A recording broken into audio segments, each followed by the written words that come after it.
All right, ladies and gentlemen, how y'all doing? We're here today to discuss, more so predict the future of this season, aka the 2022-2023 season. So what we're going to discuss, predict rather, not discuss, but predict is going to be Bayern players, how we think they're going to do this season. So in terms of goals, assists, in terms of just overall scorer points, so on and so forth. We're also going to predict the Bundesliga. We're going to predict the Champions League. Ooh, ooh. And then we'll see how far we'll get and maybe predict some other stuff as well. But the key aspect today is to discuss and predict how Bayern players will fare this season in terms of performance, in terms of importance, but also most importantly in terms of scorer points and everything around that. So that's kind of what we're going to be doing today. I'm joined by the famous enjoyer of Nagels. Nagels enjoyer, how you doing?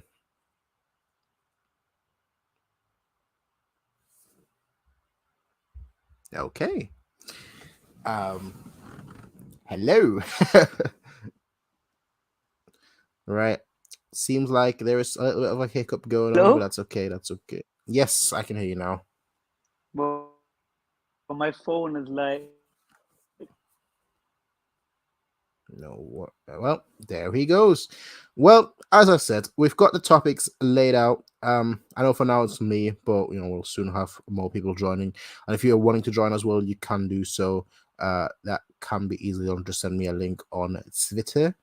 But yeah, with that said, as I said, today the prediction is about the players, how we think they're gonna do this season in terms of scorer points and just overall performance. Sorry for my raspy throat. Now, the way I'm going to start this is we're going to start by position, and then we're going to start by players.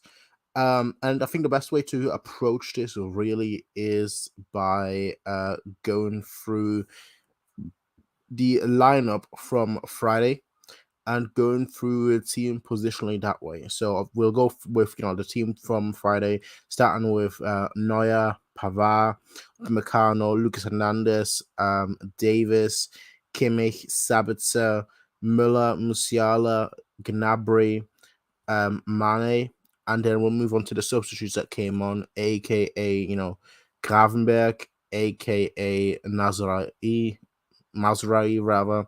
Nisser Mazraoui, Delict, Tell, so on and so forth. So we're going to go through it that way and we'll see how it all pans out. We'll see whether it all goes well.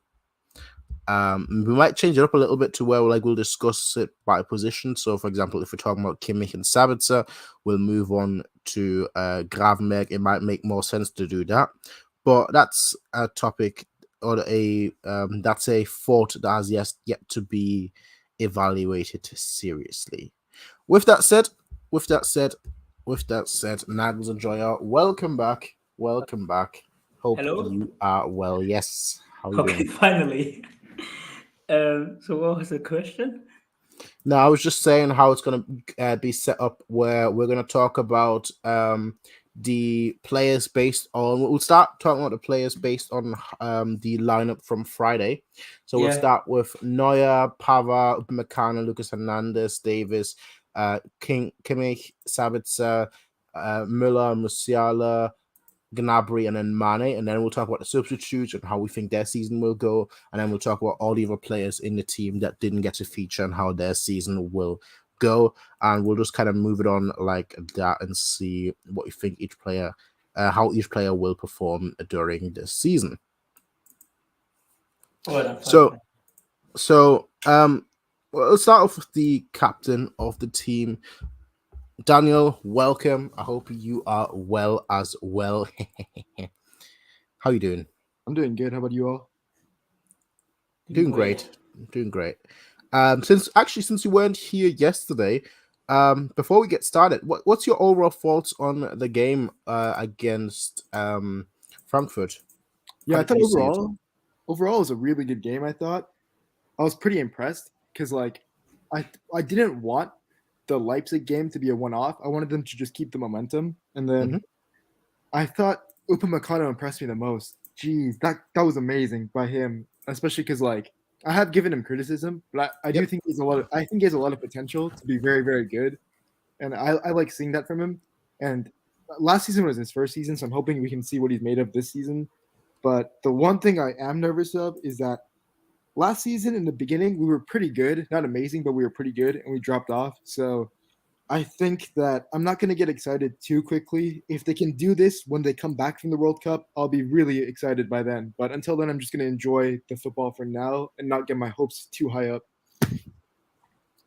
That's fair enough. That's fair enough. Yeah. So, Daniel, in case you've missed it, I'll tell you how we're going to go about with this one. So we're going to discuss about the players and what we expect of them this season, how we think their season will go, so on and so forth. And the best way to go about it will be to start, positionally based on how the team was lined up on Friday. So we'll start with Neuer, talk about him, what we think his season is going to look like, how we think he's going to do this season, so on and so forth. And then we'll just move on, position by position, essentially. Okay. So, what does everyone think about Neuer then, the upcoming season?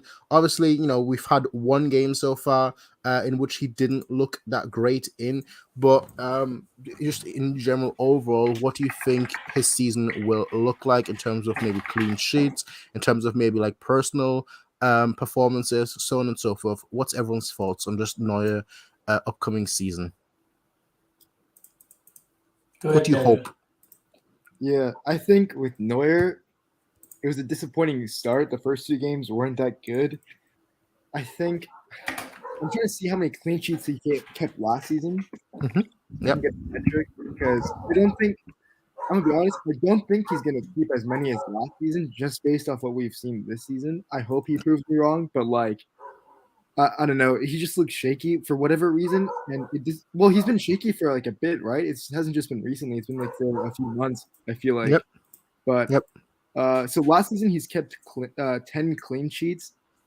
Our defense looks better, but he does look like he's going downhill. To be honest, if he kept 10 clean sheets like last season, I consider it a success on his end in the Bundesliga, Champions League. It really depends on the group stage we get, to be honest. I don't think I can like judge it yet, and we don't know like what run we're gonna have in the Champions League and the knockouts. So I think as long as he can keep 10 clean sheets in the Bundesliga, and then he needs to stop fucking around with these like mistakes he's doing, like against against Frankfurt, where he tries to do too much when there's pressure on him. Like that was just so bad. He should have just booted it out. I would have been happy then. But he needs to. I think his passing needs to get better too. But I think as long as he gets like around 10 clean sheets in the Bundesliga, I'd say it's fair. Okay. Nagels, what are your thoughts on that? Honestly, I agree with that. I thought it wasn't like the two of his best performances yet. I'm somehow afraid that it's like this slow decrease of Neuer, which I hope I would not see, at least not this season. But maybe these are like only two hiccups and he's like getting back to his like form. But honestly, he's like, I just hope we don't need prime Neuer that often. If you know what I mean. Just hope our defense is good enough to prevent Neuer from showing his best performances. Okay. My question then for both of you is, if you had to predict a rating that Neuer will have at the end of the season, it seems like both of you are maybe not necessarily negative, but both of you are very cautious when it comes to Neuer. And not expecting / predicting the best of performances. What do you think his overall will be for the upcoming season? If you had to give him a rating. Probably a 6. Yeah, I'm gonna go with 6.5. Interesting. So not very, very high. Whereas I am probably in a different opinion than all of you. I think he's going to have about 14 clean sheets.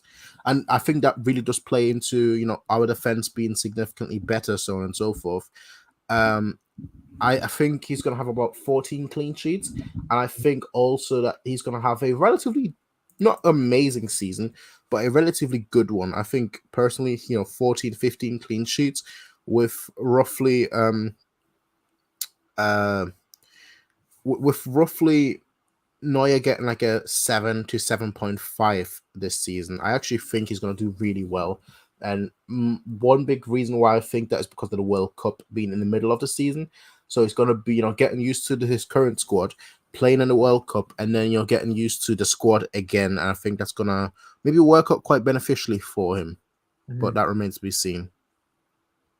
Yeah, I mean, the one counter I have with the 14 clean sheets is that, like, against Frankfurt, our defense was really good. If McConnell probably has had his best game in a Bayern jersey, Lucas was solid, and we still concede because of Neuer. So, but hopefully we get 14.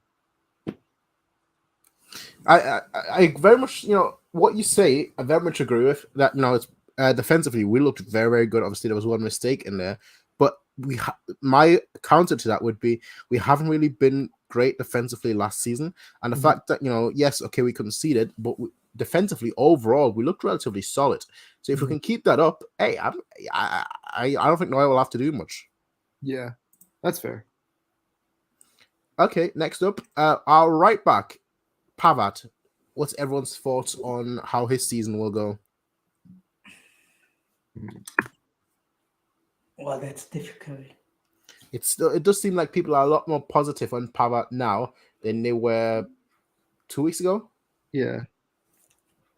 Okay, bold prediction now. I think Mazraoui will not replace Pavard in this whole season. I think Pavard will be the starter the whole season, and especially for the important games. I think Mazraoui is not like getting the starting position this season. That's just my bold prediction on that. If you want us like a rating or you want like scores, I think scores is like a bit difficult to predict for a defender. But if you want a rating, I would say honestly a 7 to 7.5, and that's enough to be better than Mazraoui this whole season. I don't know why I say that, but I just have a feeling that Mazraoui. Not saying he's a flop, but I say he needs at least a season. Yeah. I actually agree with Noggles on that for two reasons. One, Mazraoui's pretty injury prone. Last season he had the eye injury, I think it was, but he still has not the best injury record. And then I think Pavard is looking to get in that France team for the World Cup. So we're going to see him really shine up until the World Cup. And then if he has a World Cup, I can really see him come back and just take that spot from the right back position. And my second reason is that last season, in my opinion, he was probably our best defender, to be honest, because he did better than, well, you can debate it with Lucas, but he did better than Sula and Upamecano easily. So I think you can argue he was our best defender last season. And he started this season well, too, in the Bundesliga with that really good goal. I really did not think he was going to score it with the amount of defenders there. But he did have some hiccups against the cup game, but it seemed that it might have just been rust because he played really well against Frankfurt. In terms of like stats, I want to see more assists from him, to be honest, but he's not known for going forward just because he really does help out our backline a lot by staying back with the balance. Yep. I'd say 3 assists would be fair, and then if he can get one more goal, that would be nice. So 2 goals, 3 assists around there for him. And then I think the average rating for him would probably be 7 to 7.5, somewhere in that ballpark. Okay. One question I have for you before we ask Nagels about his opinion on how Pavard, assists and scores will look like. When you say 3 assists, are you talking about just the Bundesliga, or are you talking about all competitions? Because I think we need to make that clear. Oh yeah. That's just for Bundesliga. It's really hard for me to give like a assessment on the Champions League just because I don't know the groups or the runs we're gonna get. But I think in the Champions League, I want to see some in goal involvements. Maybe if he gets like 2 assists in the Champions League, I'd consider that a pretty decent record for him. Okay, that's fair. Nagels, what about you? I mean, you already talked about how you think his season will go in regards that he's gonna, be the number 1 in our team. But in terms of, let's just say stats, how do you think his will look like? Now, just for comparison, last season he's played 36 games and got 2 assists, 1 in the Bundesliga and 1 in the Champions League. Okay. I go with 6 assists all competitions. I think he already scored 2 goals. Okay, if you don't count the Super League, the Super Cup, it's only 1 goal. So I'd say 6 assists and maybe like 2 goals. And I think for Pavard, that's already enough. I don't think he needs to prove himself by assists or goals. I think there are other qualities he has. Okay, that's fair enough. And overall rating, I know you said it's difficult to give defenders a rating, but what would you two give him as a rating? No, I didn't say it was hard to give them a rating. I said it was hard to like judge them by their score amount, like whether they have assists or not. I see. Yeah. As a rating, I would say I think I would say like 7 to 7.5, and I think that's enough to like bench Mazraoui for the important game. Okay, fair enough. I agree with a lot of what you lot said in regards to I think he's gonna have a great season. I think he's probably gonna be a starting right back for a significant amount of time. But I do see ultimately Mazraoui replacing him, maybe like after the World Cup. For me, what I think, as I said, he had 2 assists last season, 1 in the Bundesliga, 1 in the Champions League. I think he's gonna hit 5 assists, and I think he's gonna hit 5 goals in all competition. And if I'm breaking it down in the Bundesliga, I think he's gonna hit 4 goals, and I think he's gonna hit 4 assists. So I think he's gonna hit 1 goal and 1 assist in the Champions League. That's my prediction right now. In terms of rating, I'd give him I think he's gonna get like a. Last season he was our most consistent defender. I wouldn't say our best, but if he's judging it by consistency, I would say he was our most consistent defender, and I think that's gonna be the case again this season. And I think he's gonna get like a 7.5 this season, but like a 7.5 throughout the whole season. Yeah. Whereas other players will go higher and then obviously have their dips as well. Mm-hmm. Yeah, I agree with that. Next up, Upamecano. We talked a little bit about him already. Had a very good game against Frankfurt. You said it was his best game. I would agree with that, honestly. How do you think his season will look like? How do you think he will do in the upcoming season? I think he'll get a lot of assists just because he's a pretty good ball-playing defender. I think he got 5 or 6 assists last season. And especially with how our attack looks this season, it's a lot more fluid. We have a lot more options he can pass to. So I think I'd want to see more assists from him. Okay. Especially with the way he's been playing. He's been playing pretty damn well. So I'm going to go with 8 assists in all competitions, 7 in Bundesliga, 1 in Champions League. And then I'd like to see him be more prolific on corners. And I think hopefully we'll see that this season because we look good on set pieces. Mm-hmm. So I'm going to go with 3 goals and then all of them in the Bundesliga. Okay. Just to give you the stats, last season he played 38 games and he had 1 goal and 6 assists. All of them came in the Bundesliga. Mm-hmm. Yeah. And then for the rating, I would give him. He's looked good so far this season, and with the way he's playing, De Ligt doesn't start in that right center back spot. So I think this season we'll see.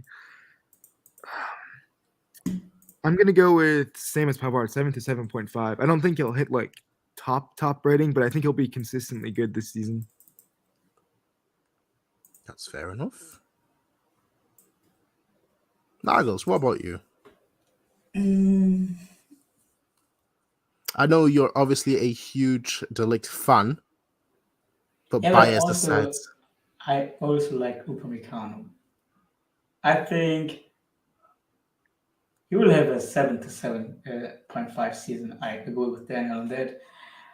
I think predicting scoring points is just like some random prediction. I can't even see a base with like how would you judge say that he get like 4 goals and what are you like basing your argumentation? Because I don't know. I could just say, yeah, he scored 3 goals and like 2 assists. Yeah. I don't even know how would you like. At least for a striker, you could say, yeah, he has good finishing and stuff. But this is just for defenders, just luck. And I would say, not luck, but at corners and stuff, like there's certain defenders who are like more dangerous at corners than others. I would say probably like Upamecano scoring 2 goals the whole season, and like honestly, his passing is pretty well. So I would say maybe get like 3 assists. That would be great. Like that's completely fine. If he defends like he did against Frankfurt, I don't need any assists or goals. If he does that regularly, he can just go with 0 goals, 0 assists, and still have like a bomb season. But yeah, that's my opinion. All right, fair enough. No goals needed for you to have a successful season. Not for a defender. Do you think it's necessary for a defender to get goals? Not necessary, but I think it's a good option.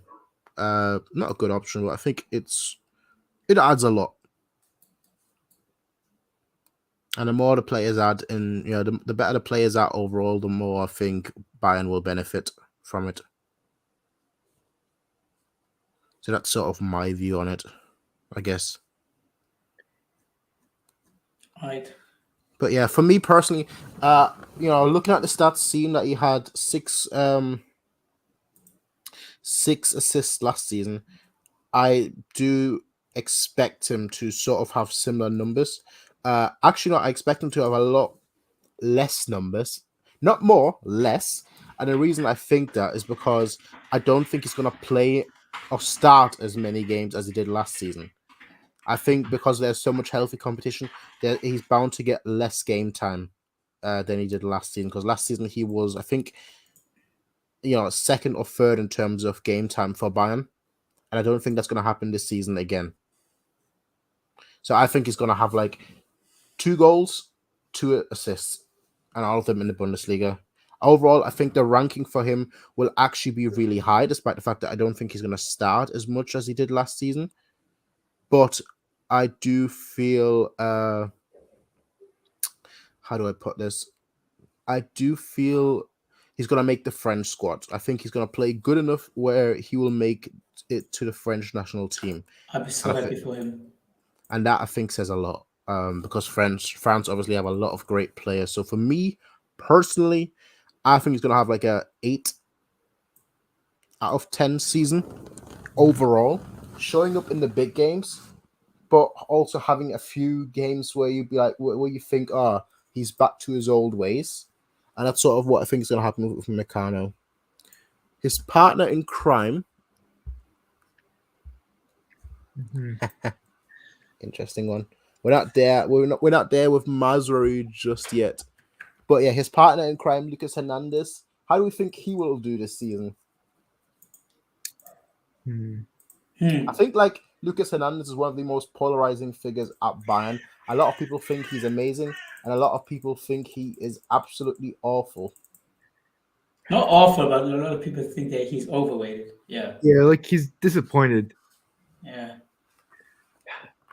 Like I won't lie, he's out of all the defenders, he's my least favorite. I don't hate him at all. He's just not the one I like the most because I think he's the most. This is controversial, but I think he's the most limited in terms of all-around game. I don't think that's controversial at all. I definitely agree. Yeah. So I don't know. I honestly can't think of like many times he gets involved in the goal, but he's a defender, so I'm not going to blame him on that.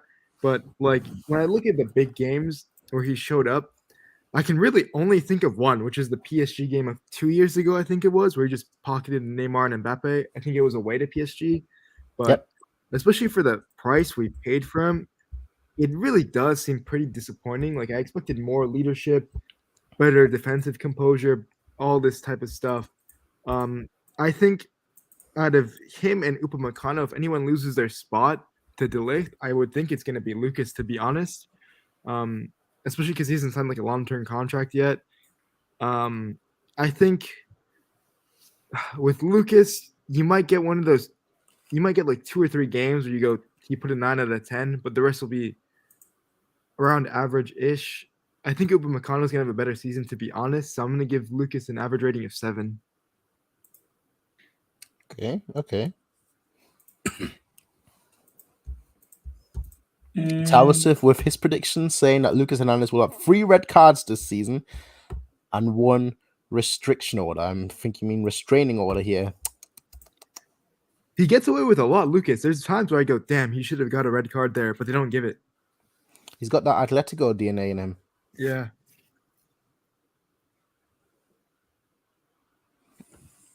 I think Lucas will have a decent season. I don't think he'll be. Maybe he's not getting benched or something. I think he's like also a 7, like a 7, not 7.5. I think it's a 7.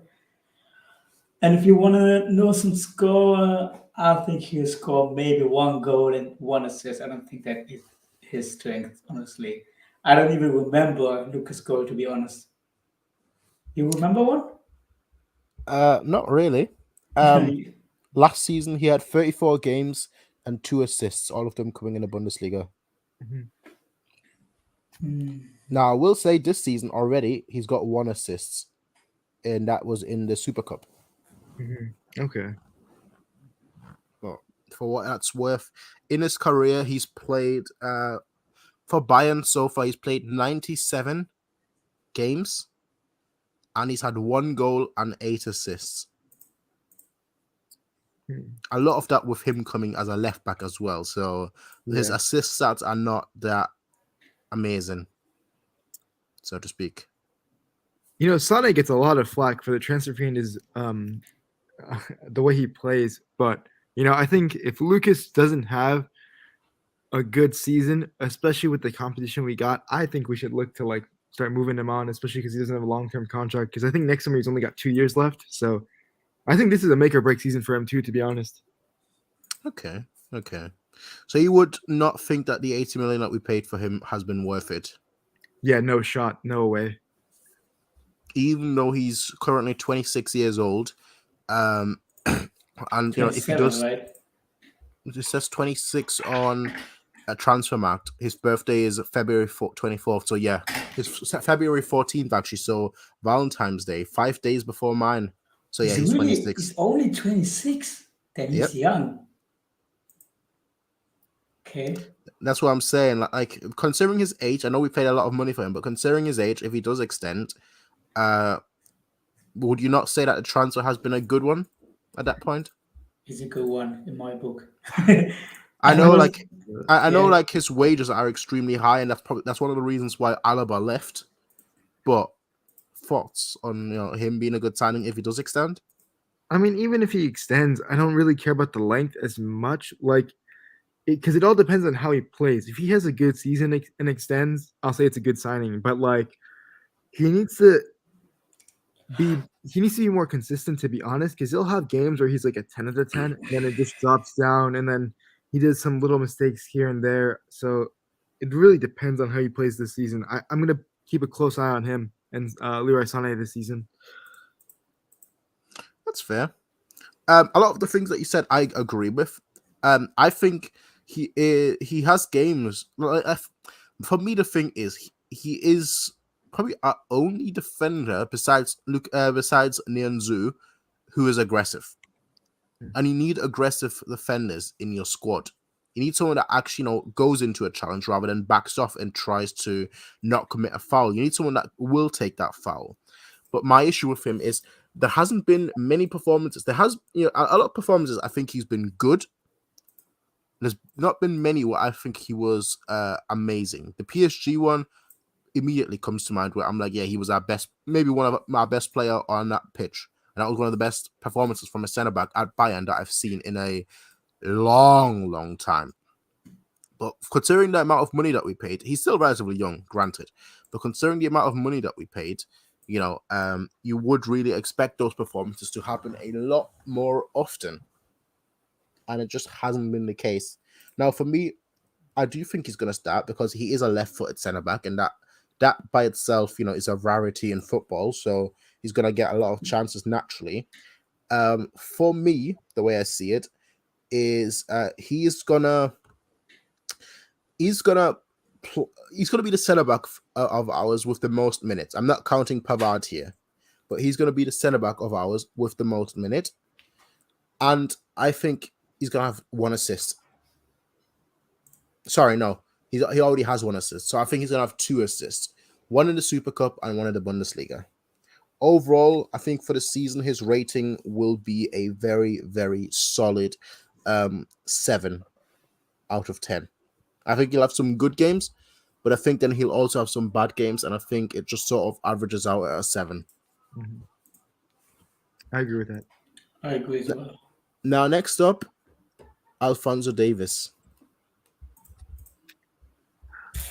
Last season for him, I will say, he was obviously out for a significant amount of time.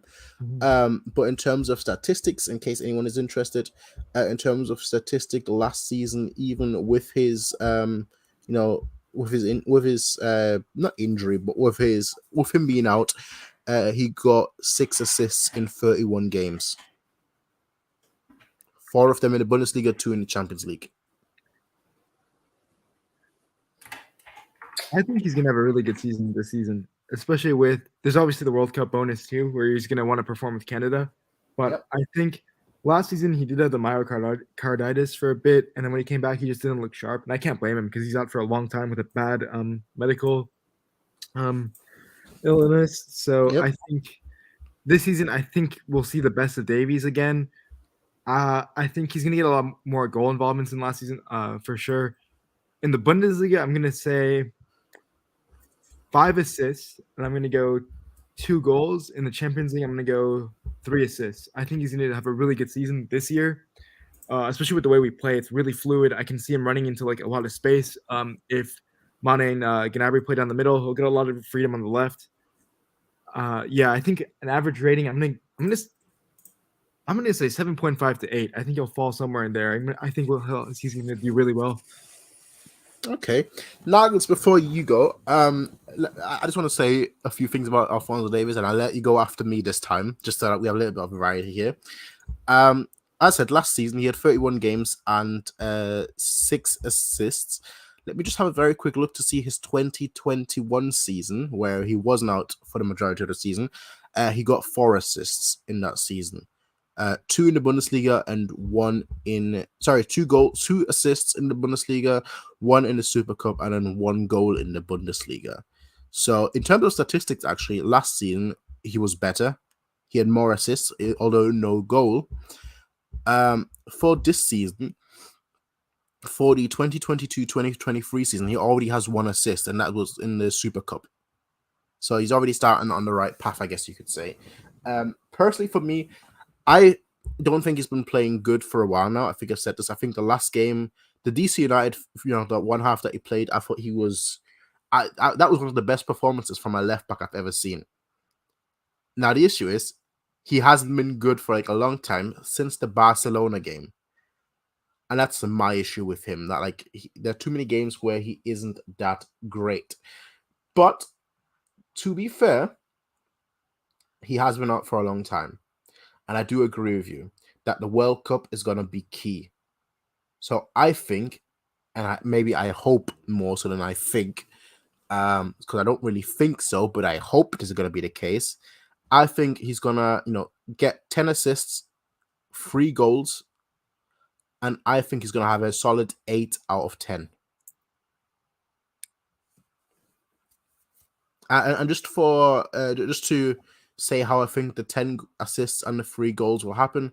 I think 2 goals will happen in the Bundesliga, 1 in the Champions League. And I think he's going to get 8 assists in the Bundesliga, 1 obviously in the Super Cup, and then 1 in the DFB Pokal. That's my thoughts on Davies. Okay, let me add one thing. Davies is the only player in the squad without competition. Lucas Hernandez and Stanisic. They're not real competition, but they are competition. So the biggest one, Paul Venner at left back. I do want to see how that works out, though, to be fair. But I expect a lot, honestly. I think he's like one of the important Excellent. Also, the way we play, I think, is really important for us. His pace, everything, we abuse that a lot. And that's why I believe we need, honestly, we need at least, what did you say? How many assists, Prince? 10 in total. 8 in the Bundesliga, 1 in the Super Cup, and then 1 in the DFB Pokal with three goals. I've got 12 assists, yeah. And put two more on the Champions League side. Because I think this is like, I don't know why, but I feel like this is the competition he shines the most. Maybe that's why, because I remember all of his recognizable performances back then. But I think, yeah, 12 assists should be there. I think that what I also always realize when I see Alfonso Davis plays, like his finishing is like, damn, that's bad. But everything else, I think, yeah, 12 assists, probably 0 goals, but I don't really care about that. Yeah, and an overall rating of 7.5 to 8. I hope he does get that. He's easily capable of that, and as you said, he maybe hasn't got a really good game since like some time now, but I think he should get some now because I don't know what's holding him back. He's actually really good. I know that. Yeah, fair enough. Let's talk about someone that needs little to no introduction. Someone that actually, when it comes to productivity, is typically was in like the top 3, top 4 for like the past 2 seasons, and he is a midfielder, Kimmich. Now, just for statistics, in the 2021 season, in 39 games, he got 6 goals and 14 assists. 10 of those assists in the Bundesliga, 4 in the Champions League, and then he scored 4 goals in the Bundesliga, 1 in the Champions League, and 1 in the Super Cup. So just to keep it simple, 6 goals, 14 assists. That was in the 2021 season. Last season, he got 15 scorer points, and he had 12 assists in the Bundesliga and 3 in the Champions League. And that was with him being out for a significant amount of time with the COVID and the fitness situation that was happening with him. So someone that typically consistently gets around 15 to 20 scorer points. How do we all think Kimmich will do in the upcoming season? Just to remind people, he's played 2 games so far, the Super Cup and the Bundesliga, and he's already got 1 goal.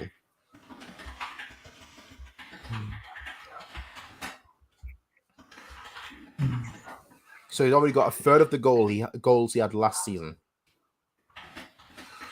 I think it's difficult because his standards are really high. I would honestly, I'd say here from a rating perspective, if I say 9 out of 10, right?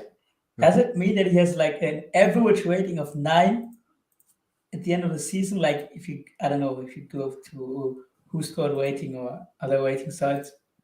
Well, yeah, I mean, 9 out of 10 means that he had a 9 out of 10 season. So, he might have been below 9 out of 10 for a few games, but then he also had games where he was above 9 out of 10. That's kind of how it works. So on average, he has a 9 out of 10 rating. Then 8 is already crazy to achieve, right? Not really. Do you have like the stats from last season? Just want to know who is the highest rated. Oh, rates by rating. I don't know, but I would say it's Lewandowski. But I thought we are rating them by these kind of ratings. I think, are we predicting their who scored overall season No, who score rating doesn't matter because there are some things that it values significantly higher than really it should. So it's just based on how you would rate them at the end of the season, basically. How you would view it.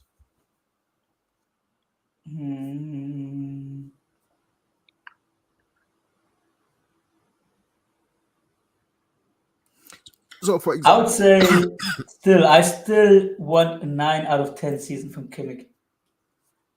Honestly, why not? He's already 27, right? Okay, already, but he's older than we think, than some people think at least. He's And 27. it's just like prime, as you would say. And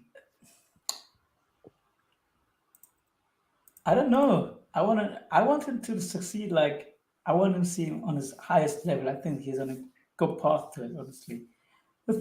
It depends on who will play next to him. For me, is it Sabitzer? Is it Goretzka? Is it Gravenberg?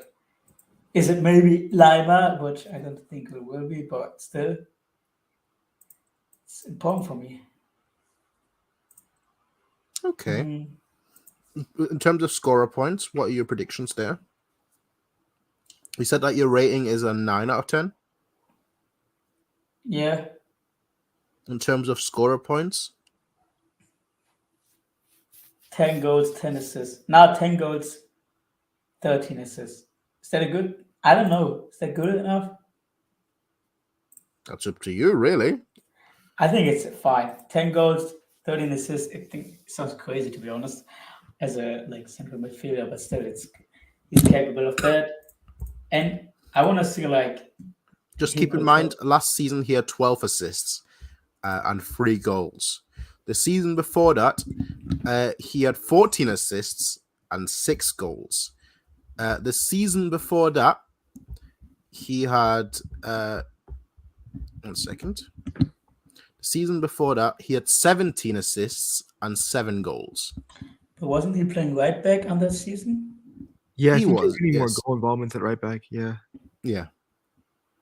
So I'd say 13 assists or 15 assists and 8 to 10 goals would be fine. That would be really good, honestly. Okay. Fair enough. Fair enough. With an average rating of 9. That's very high. But okay. We'll see how it pans out. That's crazy how he's 27. I remember the press conference where they announced him, and I was like, who the fuck is this? And then the game at center back against Dortmund in 2015. That's crazy. But I think for me, Kimmich, the minimum he has to get is 8. I'd like to see ideally 8.5, but minimum has to be 8. I think he did get a promoted leadership spot in the team, right? Now that Lewandowski's gone, he got moved up. Yeah, so I think if you get that, you have to up your game if you get moved up in leadership, especially since we're gonna need more from him this season because I think with the way we play, we could maybe get exposed in the Champions League games through the middle. I think he has to really solidify himself. In terms of score points, I want to see 15 assists in all competitions. I think he'll get 12 in the Bundesliga, 3 Champions League, and then I think he'll get 5 goals, 3 goals in the Bundesliga. 4 goals Bundesliga, 1 Champions League. Okay. Both of you have given your prediction. Sorry, and what was your rating? What was your predicted rating for him? Minimum he has to get is 8, ideally 8.5. But he cannot get lower than 8. If he does, that's really bad from him, in my opinion. Okay, very interesting. One thing that neither of you have taken into consideration is that we don't have Lewandowski anymore, and with Kimmich being on free kicks, on corner kicks, do we lack that that big offensive presence that can head a ball? So maybe he'll lose a few assists here and there, perhaps, with no target man in Lewandowski, for example. I think it depends. If De Ligt plays, you've got a big guy there you can hit it towards, lump the ball towards. Mm-hmm. But still, even because of that leadership role he has, I think we have to see more from him, especially in open play. Because for a while he was pretty shit on set pieces, right? His crosses are not that good. So he needs to improve on the set pieces too. Because even with Lewandowski, he wasn't doing that well. But open play, he has to get a lot of assists, anyways. Okay. I always have very high expectations of Kimmich. I think he's gonna get 20 assists and 10 goals. In all honesty, if he stays healthy. For me, the big thing is he will lose out on assists through corner kick, so on and so forth. But I think how he's going to make up for that really is going to be Gnabry. Gnabry starting more. Because Kimmich and Gnabry, if you look at like most of Gnabry's assists, they typically always come from Kimmich.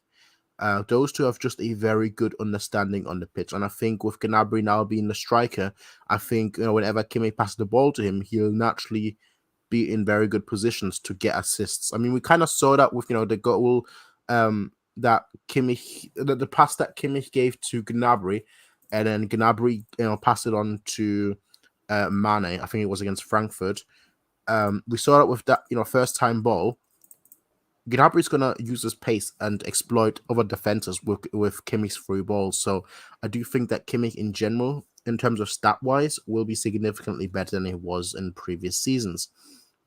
Now, in terms of what that actually translates to, in terms of a rating, I think he's gonna be probably our highest rated player. I mean, he already is typically our highest rated player on like SofaScore and all these scoring matrix. It's either him or Lewandowski, because Lewandowski used to score like a goal a game, his average. But Kimmich, in terms of just his overall play, has always been the highest at Bayern. So for me, Kimmich, he's going to be our best player this season. I think his average will be a very solid 9.5 out of 10. I think that's how good he's going to be this season. And it's a lot of high praise. Now, from someone that had a very poor season last season to has been decent so far, Sabitzer. What do you think about Sabitzer? Sabitzer, that's an interesting one. That's a really interesting one. So just for comparison, to talk about how many goals or assists he had last season. Last season he had a whole 1 goal and 1 assist in 32 games. Yeah. Honestly, it already better than last season. But for me, everything depends on what happens when Goretzka is back. Because if he's managed to bench Goretzka, he's having a 7.5 season. But I honestly think even if Sabitzer plays like crazy good, Nagelsmann has this thing for Goretzka, I feel like. So he'd still get his shot. He'll still probably start some games until he's showing that he's like literally that he's worse than Sabitzer. And if he's worse than Sabitzer and Sabitzer gets to keep his position, I know, Prince, you said Gravenberg will be their starter like at the end of the season. I honestly don't think that, but I think it's between Sabitzer and Goretzka. And I think out of both, if Sabitzer keep it, then it's a 7.5 with like, let's say, 6 assists and like 2 goals, or like maybe 7 assists and 2 goals. I don't think he's like that important on scores, honestly, because he's not taking any like free kicks or corners. But yeah, Sabitzer, I'm expecting at least a better season, which is on a good track to reach that. And everything else depends on whether Goretzka gets back to his form or not. Okay, that's fair enough. Daniel, what are your thoughts on it then? Yeah, I mean, I think he'll play a lot this season because even with Goretzka coming back, he's got at least 2 more injuries in him this season. Like, I can see him getting a smaller knock and then a bigger injury. So I think it's sad but true. Yeah, I think he'll get a lot of games this season. Especially in Leipzig, he was a really good goal-scoring midfielder. So I think he'll get a lot more goals and assists, especially because he's not going to be on the set pieces. Mm-hmm. And he's got a good long shot on him too. I think he'll probably get 6 goals in the Bundesliga, 3 or 4 assists around there. Champions League, I think he'll probably get like 2 goals, 1 assist, hopefully. But that's a kind of a stretch, but it'd be nice to see. He's had a really good start to the season so far, but I'm not going to get too excited quick because right now we're playing 1 game a week, and then soon enough we're going to start playing 2 or 3 games a week, and the World Cup's going to be interesting too with that coming around for fitness. But I don't think he's going, right? Or is he? Austria is. I want to say they're going. They are? Okay, I was hoping he wasn't going to go. I think. No, they're not. They're not qualified for the World Cup. Okay, Are they good. not? Okay. Okay, so I think coming back from the World Cup, I think he'll start because I think he'll be fit right away, and I think he'll be good up until the World Cup. So I could see him starting when he comes back because of that. I think that for rating-wise, he'll get 7.5. I think he'll have a good season. Okay. Well, one thing I probably should have asked before is what would you give his rating for last season, just so that we can compare the 7.5 that you lot are predicting with what he did last season. Sabitzer. 2. 2. That's Yeah. harsh. Now, come on. What was that? Okay, he barely played, but if he played, he wasn't really good. Okay, 2 is harsh. He didn't score own goals and stuff. I'd say I can't go higher than 4. And 4 is really generous. I was gonna say 4. Okay, He Prince, what is didn't your rating? 3. Yeah, you see, I only 4 did is one. generous. I was 4. 4 is only one. It's not that bad. Yeah, it's a 2. I just feel bad for him. He didn't play. I can't. Man, I don't did you wanna read the interviews saying he was a loner last season, had no friends at the team, and then he went on a vacation with Neuer, and now he's like, he has some friends. Damn, that made me cry. Not gonna lie. Yeah, now I'm giving him a 5 after that. He had a 5 out of 10 Yeah. after that. Yeah, he had no friends. Oh, come on. We're not doing that's- pity that's- ratings here. No, that's sad. No. He gets a 5 out of 10 last season. Pity ratings. I can't believe it. No, you gotta feel bad for him. He had no friends. I don't feel bad for anyone. Yeah, Nah, yeah, that's hardly, a yeah. funny You went Nyanzu, but at least we think it's actually sad. Come on, like he had. Honestly, I believe that's important. What do you guys think? Of course, it's important. Yeah. Yeah, But that's not our.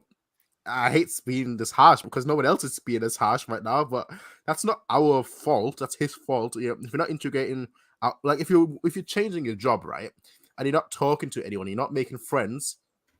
Yeah, that's not on the boss that hired you. That's on you not integrating with your team. If that makes sense. But on the flip side, can't you blame the leading players within the club for not integrating him? Because we see with the French unit that like they quickly integrated Matisse Tel. They quickly integrate the French players. So you can maybe blame the leading players a bit for not involving him more. Even then, I don't just really maybe agree he's with just that. an introvert. Honestly, No, I feel he's bad not for him.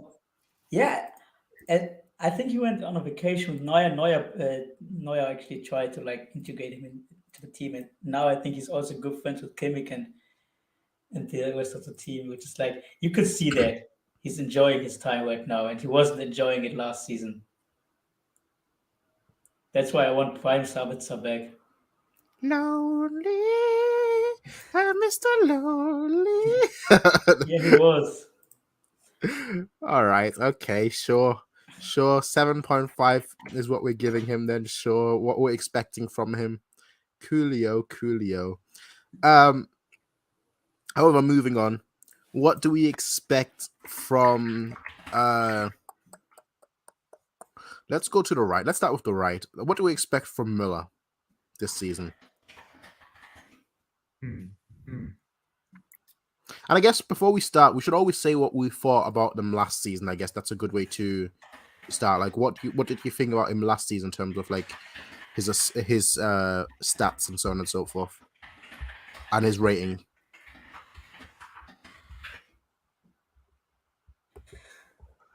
Last No, season, Müller. yeah. Last season, I So- probably gave it a 7.5. 7.5. Okay, No, I'm just bringing up the stats just so you know we've got the stats handy. Again, I'm not a stats man, but since we are talking about stats and whatnot, I think it's a good time to bring it up. So last season he played 45 games, and in those 45 games he had 25 assists and 13 goals. So in total, he had 38 scorer points in 45 games. Now, out of these 25 assists, 21 came in the Bundesliga, and 4 came in the Champions League. Out of his 13 goals, 8 of them came in the Bundesliga, 4 in the Champions League, and 1 in the DFL Super Cup.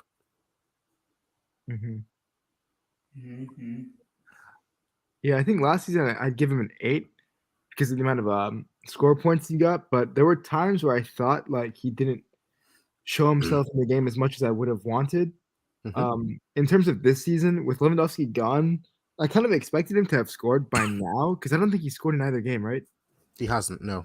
Yeah, because I thought he would kind of go back to the goal scoring Muller instead of the providing Muller, or at least like a combination of both. But it looks like he's just going to be a primarily provider, which isn't I have no issue with because like he does give a lot of assists. But I still do want to see more goals because with Lewandowski gone, you have to find goals somewhere from that. So this season, I think he'll get 19 assists in the Bundesliga, and I think we're gonna have to see more goals. I think he'll get 12 goals in the Bundesliga. In terms of the Champions League, I think he's gonna get 5 goals, and then I think he'll have a rating of 8. Okay. So, yeah, okay, that's fair enough.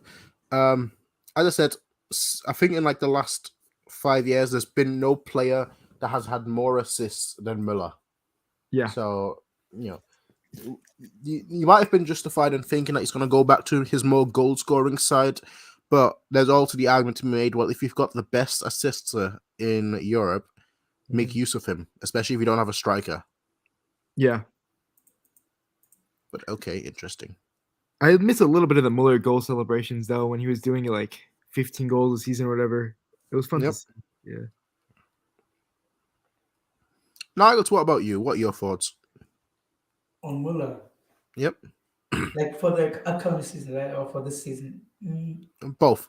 So let's start with the last season and then the current season.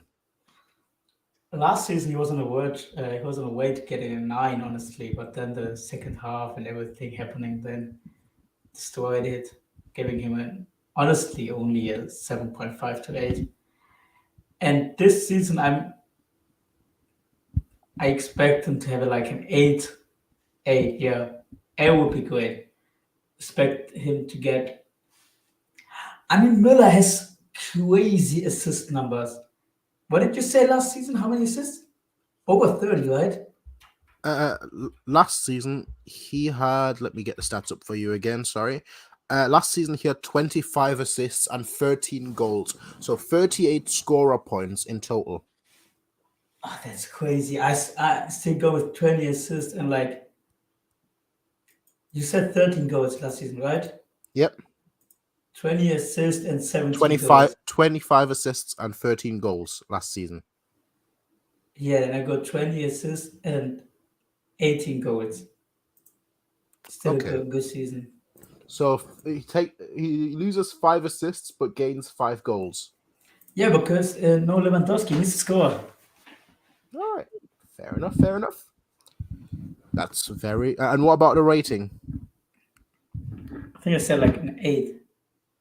All right, I think Muller's gonna have 8.5. I think he's gonna have another fantastic season. Last season, I think he had a 7.5. Because he had a very, very good first half, but a rather average second half of the season. And I think we're going to see a lot of good vibes. And with the World Cup in the middle as well, I think we're going to see, a great Müller all around. And that's what I think he's going to get. Personally, I think he's going to get 30 assists and 10 goals. I think he's going to have 40 scorer points in total. I also think the right AM position fits him really well. Yep. But you could see it in the game. He's like free to go anywhere he wants. He also likes the formation. The thing that really impresses me at the moment with the club is there seems to be a very much a good vibe the whole team is focused and doing well right now. You always see that with like the extra sessions that the players are having on days off and so on and so forth. And I think the team is just very, very hungry this season. It feels like it. It feels like the losses last season really inspired them. And I think Muller is going to be someone that, he'll keep his form from the first half of the season last season, but then then have a good second half of the season, which is why I think he's going to end up with like 40 scorer points in total and end up with a rating of 8.5. Yeah. I think Lewandowski was a bad egg because, it's no coincidence our mood's uplifted the second that guy leaves the club. Because, I remember a lot of times like Sané or whatever would get into arguments with Lewandowski on the pitch or whatever because he didn't pass the ball to him. I guarantee you this stuff happened behind the scenes. Lewandowski was a bad egg. I mean, I always say it's no coincidence that Gnabry extended on the day that Lewandowski left. Yeah. That can't be a coincidence. But yeah. Next up, superstar, wonder kid, Superboy, Musiala. So just for comparison's sake, as always, last season, Musiala, let me bring up the stats. Sorry, it's taken a little bit. Last season, Musiala had, come on, Transfermarkt. All right, so last season, Musiala had 8 goals and 6 assists in 40 games. Now, do keep in mind, he did play deeper last season. So what do you think, how do you think what his score was last season? Like, if you had to give him a rating for last season, what would you give him? And also, how do you think he will do this season?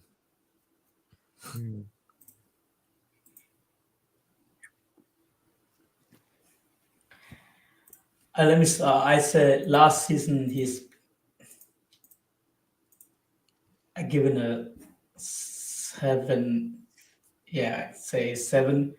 This season, I expect him to have an 8 to 8.5. I think it's his breakout season, and I think the World Cup is important, and I think he will start at the World Cup because honestly, just looking at Flick's face after every goal, you could see this guy is like, damn, where do I play this guy? Because I have to play this guy.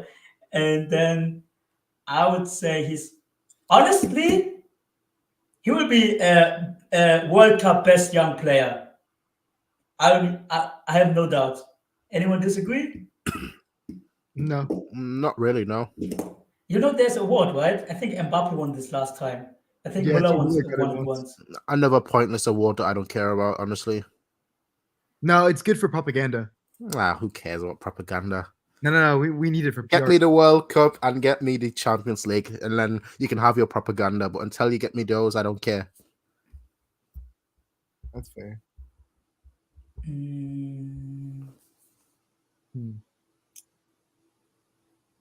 I think that Musiala is going to be our player of the season. I think he's going to have the highest rating just because I think this is going to be the breakout season. I think he'll have an average rating of 9, which is very high for me, but I think he'll get a 9.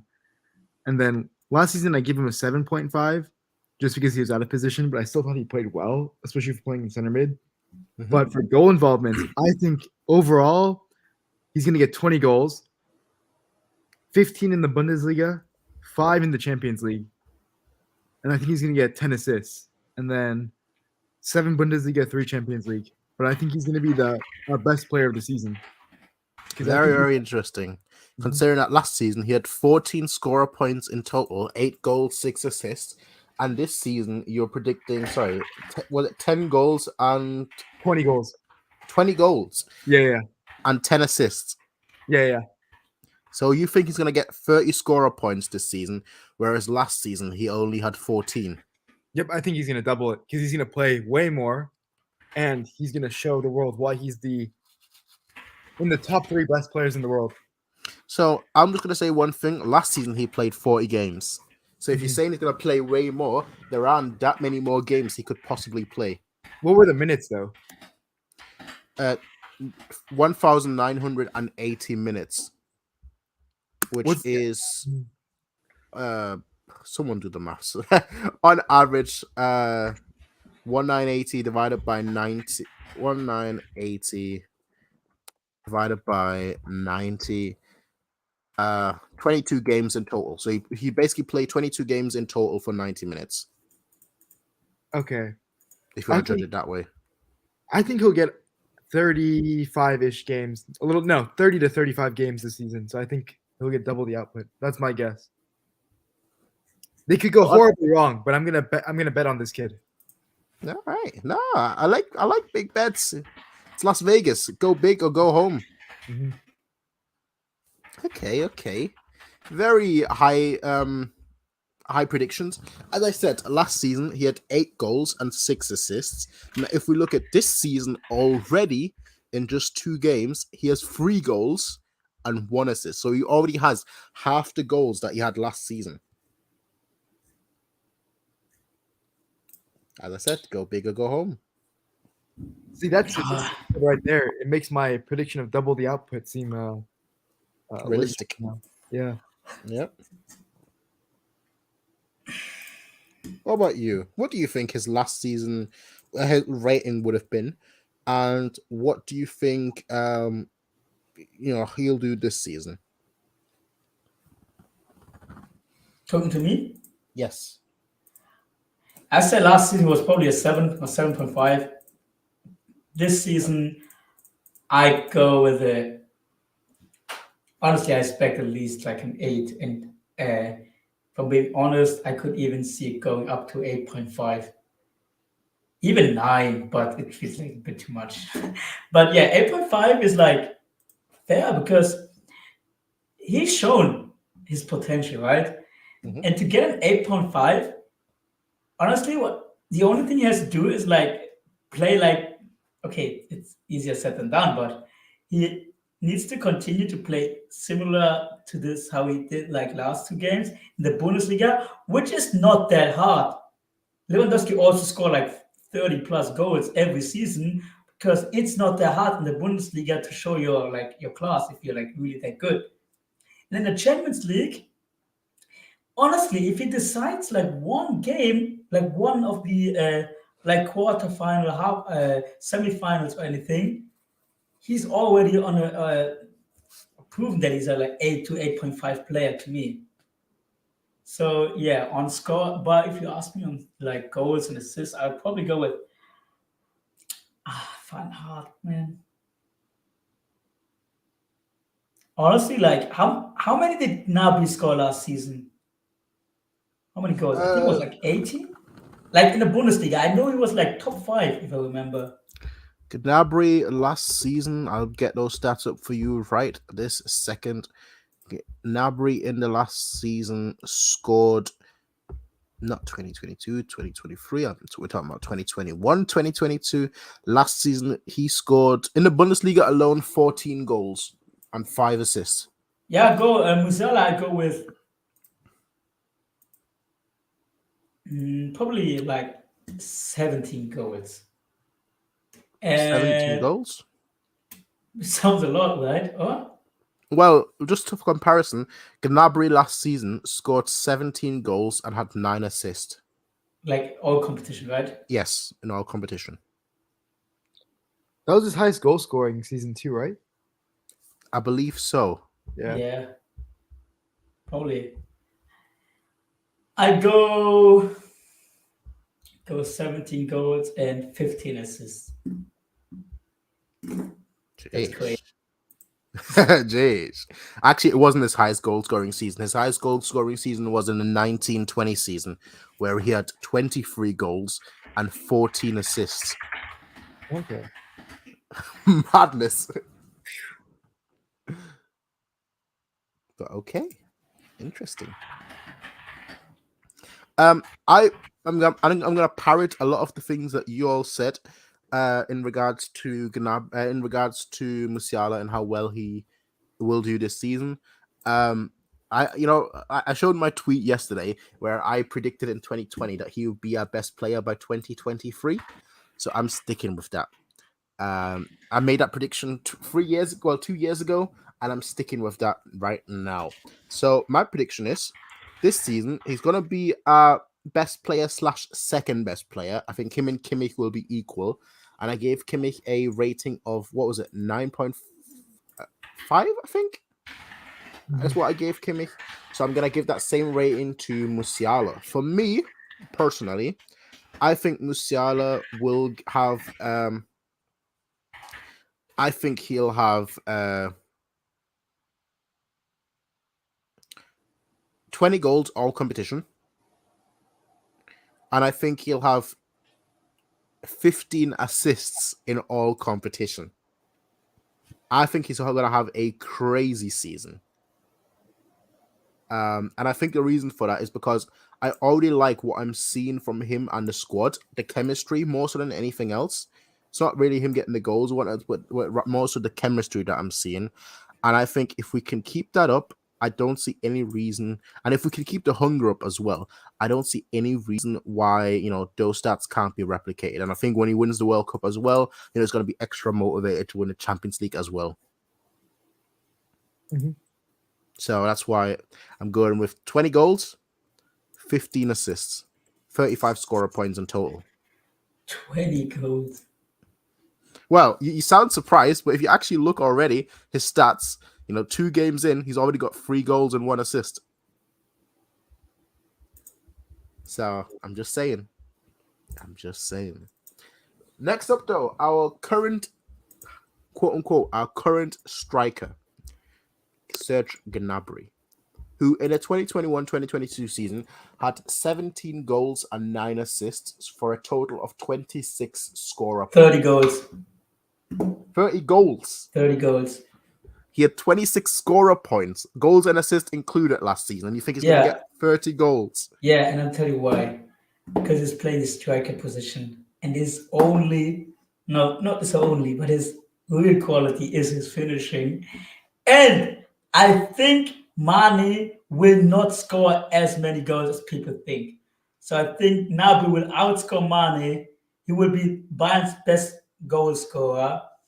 And to add that, I would even go as far and say he will also win the goal scorer, like, how do you say that? Top goal scorer in the Champions League. No, honestly, I could totally see that. If we get enough farmers in our group, it's easily doable. Why are you saying farmers? Why are you disrespecting Premier League clubs like that? Like, if we get like Tottenham and some, I don't know, Bulgarian team, we could easily do that. Because Gnabry owns the London clubs. If we get Chelsea and Spurs at some point, that's 10 goals in the Champions League for him. Yeah, exactly. Now, but on serious note, I think, 30, it's just my prediction. Realistically, I would still go with over 20, though. Like, no, I said, go with what you think is going to happen.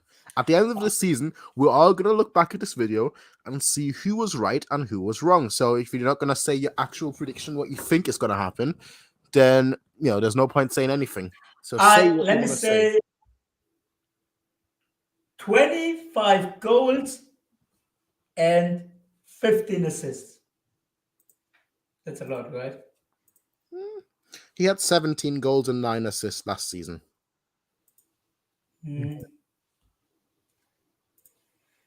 Yeah, 20. What did I say? 25 goals and 15 assists? Yep. Yeah, that's what I would still go with. All right. And his rating. What do you think his rating will be? His rating? Yep. 8.5. Will be his best season at Bayern. So even better than the season where he won the Player of the Season award, the 2019-2020 season. No, sorry, 2018-2019 season, his first season at Bayern. But what did he win that though? What did he do? I can't remember. He was basically our only good player that season. Showed up in the big games against Liverpool, etc., etc. Oh, was this season where we dumpstered? No, it was not this season where we dumpstered Tottenham. I think it was not. Yeah. No. Oh, it was this season. I already forgot this season. Honestly, I don't want to talk about it. I think we still managed to win the double, right? I have no idea. I thought it was just Bundesliga. Oh wait, Nah, no, we won the cup with we won the cup with Kovac, didn't we? yeah, we did. Yeah, it was His 2. first season, he won both. Yeah, we got honestly we had bad draw luck with Liverpool already in the round of 16, but it's another topic. So yeah, probably still he's better than this season, because this season was we underperformed. I think we performed this season, and he will be one of our best players. All right. Okay, fair enough. What about you, Monsieur Daniel? With Gnabry last season, he got a lot of goals, but his involvement in the game was not that good.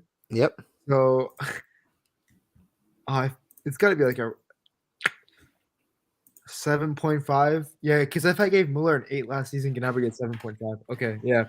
So last season I gave him a 7.5. This season, because he's finally getting the striking position he wants, and he's got a good link up with Mane and Kimmich right behind him, and he's getting provided by Musiala and Muller. In the Bundesliga, I'm hoping for 19 goals. Okay. And 9 assists, because I think him and Mane are going to link up really, really well, which they have shown in preseason in the first 2 games of the season. Mm-hmm. In the Champions League, he usually does pop off in the Champions League. He does really well there. So I'm going to go 6 goals in the Champions League, 3 assists. So lots of score points for him. But I think he'll be able to do it just because of the partnership he's got with Mane, and he's finally playing the role he does want to play. Okay, fair enough. Fair enough. And in terms of rating, yeah, I feel like it's gonna be similar to the same shit as last season, where he'll get a lot of fucking points, but he won't play that well compared to everyone else.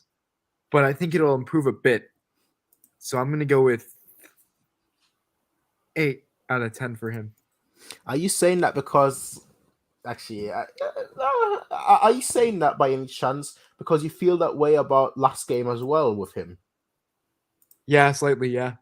Yeah. I see. Interesting. Yeah. Well, for me personally, as I said earlier when we were talking about Kimmich, I do think that Gnabry will get a lot, and I mean a lot of scorer points. Last season he had 17 and 9. I think this season he's gonna get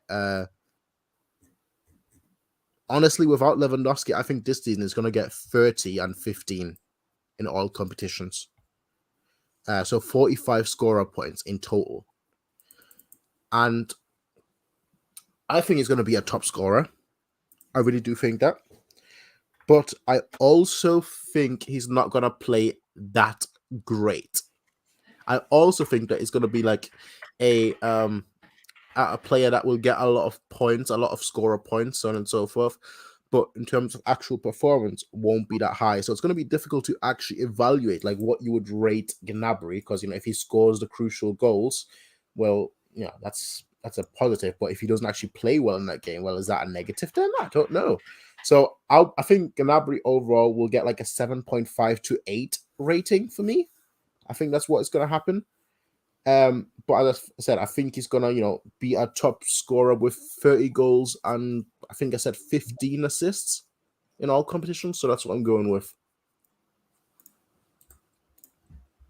His partner in crime, Sadio Mane. What do we think about him? I know there's nothing to compare with in regards to last season because he wasn't at Bayern last season. So what do we just think that he will do next season? Well, this season, I guess I should say. I think he's going to be our top scorer, to be honest. I think he's going to really rock the world and be like this star player, because before the Champions League final, he was probably number 2 for Ballon d'Or behind Benzema, and Benzema's going to win it now. But I think he's really going to have a hunger in him to win everything with Bayern. I think he'll be the Bundesliga top scorer. I think he's going to get around 25 goals in the Bundesliga. He's going to get a lot of assists too with the Gnabry link up. I'm going to go 8 to 10 assists in the Bundesliga. I think in the Champions League, he's going to be a really big game player for us, unlike Lewandowski, who never showed up. So, well, Mane is known to be a relatively big game player. He does typically show up on the biggest games. Yeah. Now, I will say one thing that people aren't taking into consideration, perhaps, is Mane last season, in the first half of the season, wasn't that great for Liverpool. It was only after the African Cup of Nations, when he won the African Cup of Nations, that he really, really popped off. And that's why he was Liverpool's best player in the second half of the season. But in the first, he wasn't that great for them. Does that maybe influence your thoughts on how he'll do? Not really, because I think part of it was position change, right? Because he slowly started to move towards the middle, towards his time at Liverpool. So seeing how good he did in that center forward spot at Liverpool in the Premier League, which is a lot more competitive than the Bundesliga, I think he will be our top scorer for sure. I think he'll play very well for us in the Champions League. I think he'll be our top scorer too. I think he's just going to be top scorer in all competitions. And I think he will finally show up in the big games. We'll have like a big player who can, unlike Lemon Disney. So I think it's going to be 9 goals in the Champions League, 3 assists. Yeah, and I think he'll have an average rating of. I think he'll be in our top 3 players next season. I think Musiala is going to be my first, Kimmich my second, Mane my third. So Mane's going to get 8.5 average rating. Very high. Yeah, I do like how we have 2 not completely different views on Mane, but 2 relatively different views on Mane. You think he's going to be super high, whereas Nagels think he's going to be decent, but not top 3 Bayern player of the season kind of thing. Mm-hmm. Me, however, I think he's going to be one of the better ones, and I think he's going to end up with like an 8.5 out of 10 rating. In terms of actual like scorer points, without actually looking like at scorer points from last season, because different league, different system, different player, different everything. I think he's going to be a very much focal point of our team, and that's what I think he's going to end up with around.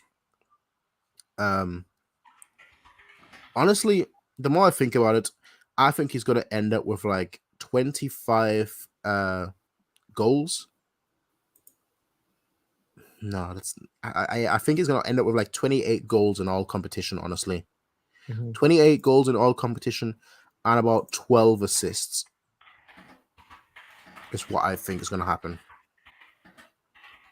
So yeah, that's my prediction on him. Now let's talk about the other players as well, of course, but let's speed a little bit through because it's taken us an hour and a half to get through 11 players. So let's speed a little through here. Right. Let's go with how do we go? How do we move through this? Let's see. You know what? Let's go with the substitute from the last game. So let's start with Matthias de Ligt. What do we think? Actually, you know what? I'll just go through Transfermarkt and I'll just go through it from top to bottom. So Matthias de Ligt, what do you think about him? How will his season go? I would probably suggest just go for the ratings now, not especially the scoring, because that's just wild guesses. But might be interesting though at the end of the season. Matthias de Ligt, I say, it would be hard for him to get a starter position, honestly. If he does get one, I'd say an 8. If he doesn't get a starter position, it's probably a 6 or 5, honestly, and that would be, I don't know, very disappointing because I was hyping it up. I think with de Ligt, there's nothing really to go off of, but I think he'll get a few goals just because of the aerial threat. So I'm going to go 3 goals. He's a decent ball player. So I'm going to go 4 assists. And then I think average rating, he'll probably have like a 7.5. This will be his first season. He didn't come in particularly fit. We can see that with the extra trainings he's done. And then he said like this was the hardest training he's had. So I don't think he's a shoo-in for the first team, but I think he will do well at Bayern for his first season. Okay. I think he's going to have a 7.5. I think he's going to be, a very much a consistent starter in the team. But I also do think that's going to take him a while to get used to the squad. I do think that he's lacking some fitness, as we can see with the extra training sessions, so on and so forth. And I think, give it like 3-4 match days, 5 match days, and I think he's going to become like a more regular part of the squad, so to speak. And I do think he's going to be a very consistent player, but I think he's gonna like slowly get back into like top shape. So I think by the end of the season he'll be more towards like an 8.5, whereas at the beginning of the season he'll be more towards like a 7.5, and I think overall it will average out to like a 7.5 out of 10 for the whole season. Mr. Forgotten Man, unfortunately, Tanguy Nianzou. What do we think there? I'm gonna just put NA. I don't think he's playing. Ah, I don't think he's playing. He doesn't get anywhere near the center backs. I'm gonna be honest. I gotta give him NA. I don't think he'll play. that hurts to hear. I think he has to go on loan. I don't think he plays. Like, how does he get into the team? We've got, because I think Pavard will play center back before he does, and then we've got De Ligt, Lucas, and Upamecano. So, yeah, he's a bit screwed. No hope for Nianzou. What do you think, Nagels? Oh, Nianzou, I think he'll get loaned out. Because Power stays, so he has no. There are no rumors about him being loaned out. The only people that think that he's being loaned out are the Twitter people. But no, there's been no newspaper that said that he's going to get loaned out. So what's with this loaned out prediction nonsense? Yeah, okay, so you want him to stay on the bench for the whole season? I want him to start. Yeah, you want it much. Nianzou. Okay, do we wait on the games you play, or do we wait everything on the season? Rate it how you think is right. I think you must rate his game time as well. So Nianzou will play total, and I would. How many games did he play last season? Probably 5. Yeah, It was more than that. Okay, I get it. I get the message. Last like season. him, but Last season. Let's have a look. you know what? Here's what I think is gonna happen. Right? He's not gonna get many games, and then he's gonna come on the pitch. Prince is gonna get excited, and then he's gonna get a red card within 5 minutes. That's gonna happen on the first game. Then he gets benched for the rest of the season. That's what happens. Brutal. Last season in 22 games, he had 22 games, 1 goal, 1 assist. at 22 games. Yep. Yeah, but it's probably like 200 minutes. Oh yeah, you're right. I forgot about that. No. Actually, it's 874. If you round down, it's close to 200. It's not. Okay. Your maths must be completely on a different level than mine. Justice for Nianzou. All right, but come on. You really Rating. played 22 games, you're right. 800 minutes is also decent.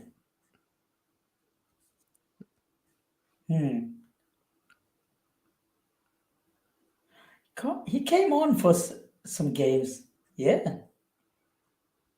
But he will play less, honestly. I think he'll play like 12 games. Can't see him playing more. And I would say in these 12 games, he'll play decent. I don't think he'll concede a goal because of him or anything like that. I'd go with a 6. Probably a 6, yeah. Disrespecting our best player. You said Musiala is our best player. I will not answer any more questions. Look, Nianzou will get a 10. Let's move on. I don't want to speak about Nianzou because Nagelsmann is a fraud, clearly. Stanisic. He's not playing either. He's getting in there. He's not playing. What would you say he got last season then? I can't even remember the times he played last season, to be honest. Did he play? He probably got like 5 games too. Well, to be fair, he was out for a large part of the season through injury. But last season he played 17 games and got 1 goal and 1 assist. Where the hell did all these numbers come from? I don't know. I like him, but like I think he'd do it alone just because I don't see where he plays. All right, so another NA then, I'm assuming. Yeah, it's an NA. I don't think he's playing. All right. Next up, Bonassar. This is an NA. Bonassar will not play. Okay. He will play 3 games. He'll be lucky to get 3 minutes. That's brutal. We don't need to talk about him. Oh Go no, to the next one. yeah, we have the Epi Pokal. He might get like a game there. Yeah. Goretzka. That's interesting. Finally, an interesting player. Now, I will bring up stats. He is currently injured. Keep that in mind. What a surprise. But last season, just for, because he is a player that does get a lot of scorer points. Whereas Kimmich is much more of an assister, Goretzka is much more of a producer. So last season, unfortunately, he had 3 goals and 3 assists. But that's because he was out for half the season with a hip injury. So he had 3 goals, 3 assists. Now, if we go back another season, to the 2020-2021 season, he had 8 goals and 8 assists. Again, missing roughly half the games. And then if we go to the 1920 season, where I would say he was probably healthy for the longest, he had 8 goals and 11. Actually, he wasn't that. Looking at the stats, he wasn't that healthy either. 8 goals and 11 assists. What about 18-19 season? Was he healthy there? 9 goals and 7 assists. And he was relatively healthy. He was out for 4 games. So in the one season where he wasn't injured that much, he had 9 goals and 7 assists. What do we think about this season? He's got 2 more injuries within him left. So I think he gets less games than last season, to be honest, because it's not looking good. But I really do like him. I'm gonna go with 5 goals, all comps, 5 assists. When he plays, I think he will play well. I think Kimmich plays better with him, but he's not gonna play often. I'm gonna go 7.5. Ouch. Okay. Nagels? I would say if Goretzka comes back, then we must assume he will stay healthy, right? No. No. David doesn't assume that. David thinks.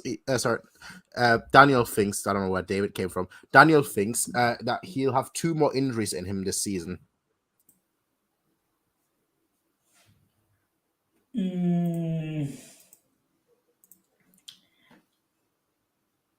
I would say probably. That's so difficult because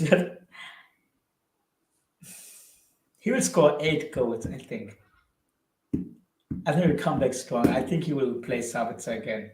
The best question is really, will he even play 8 games? Nah, you're. No, he's not don't young. do that. He's my boy. Oh, come on. No need for that.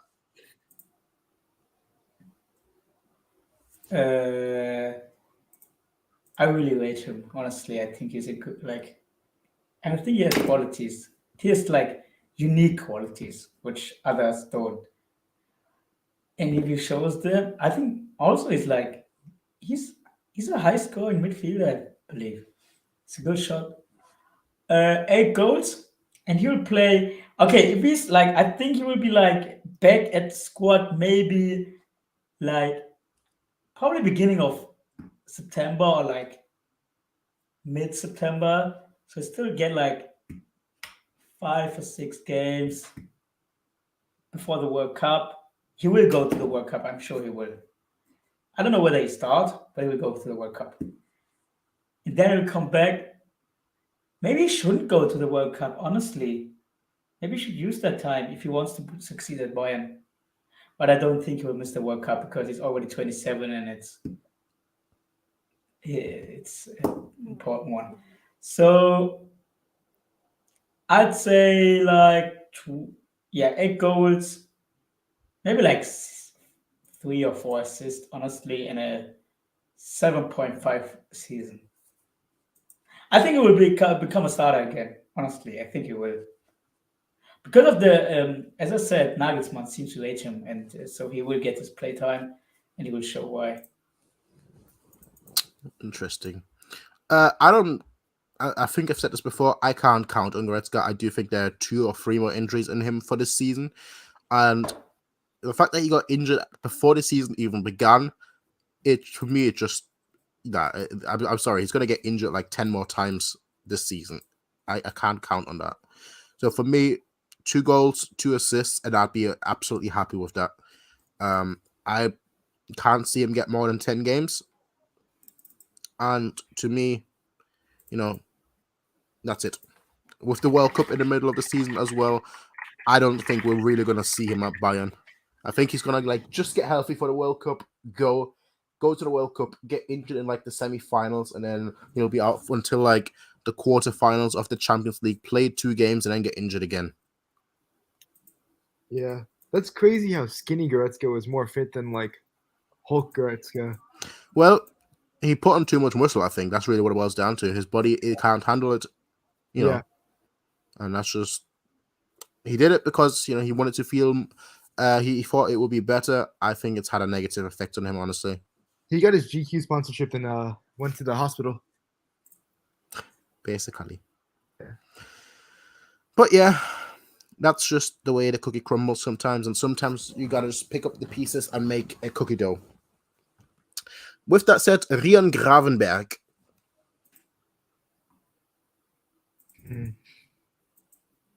This one's hard. This thing I go off of. One second. I'm gonna check his stats from last season.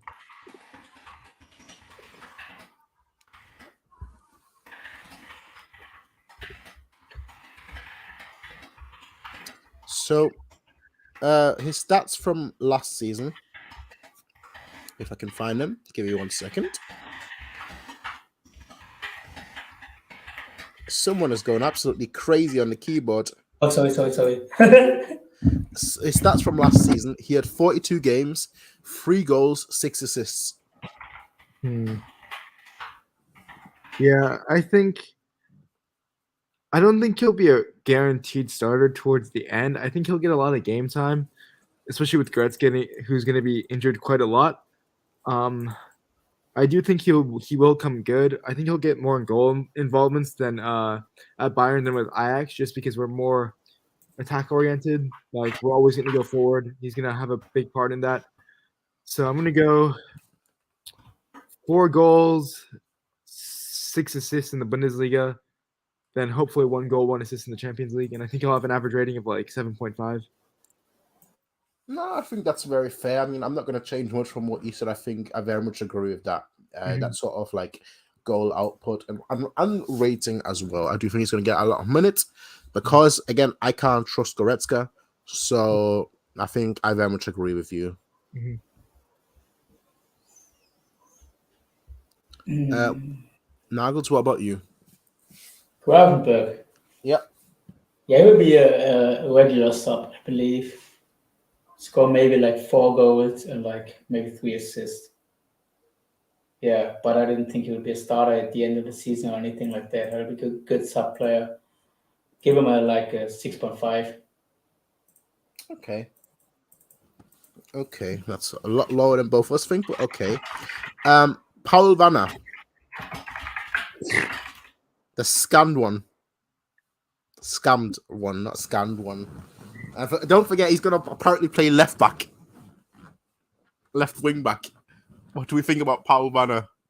God, I want to hear your take before I even say mine. I don't know. I don't think he's going to. Honestly, realistically, right? Last season, how many games has he had? I think. Let's have a look. 3. 3. He had a grand total of 4 Bundesliga games with a grand total of 35 minutes. I'm giving him an A. I can't. Give him an A. if the club and Nagelsmann were serious, right, he'd Mhm. he'd have a 7 and he'd play 20 games, and in those 20 games he'd get 2 assists and 2 goals. Yeah, I'd agree Right. with that. But they're gonna play him as a left back just to give him some minutes, Yeah. scamming him. So that's for me. That's an NA. I don't want to judge it, basically. Yeah. We've got 3 interesting players left, I'd say. But Leroy Sané, Here we go. what would you give him last season, and what would you give him? You know, how do you think he's going to do this season? So, just for comparison's sake, as we always do, last season he had a grand total of, just give me 1 second while the stats load on transfermarkt.co.uk. Last season he had a grand total of 45 games played with 14 goals and 15 assists. 29. Did you see the scene? Did you see the scene with Sané's reaction when Tell lost the ball against Frankfurt? Nope. I don't know what to think about that, honestly. He was like frustrated that Tell lost the ball while they were attacking. And he was like, this bad body language again. And I don't know why he does that. I think he can't control that, honestly. Sané's last season, I would probably give him a 6.5 because I liked his first half of the season very much. The second time was it was Sabitzer level, to be fair.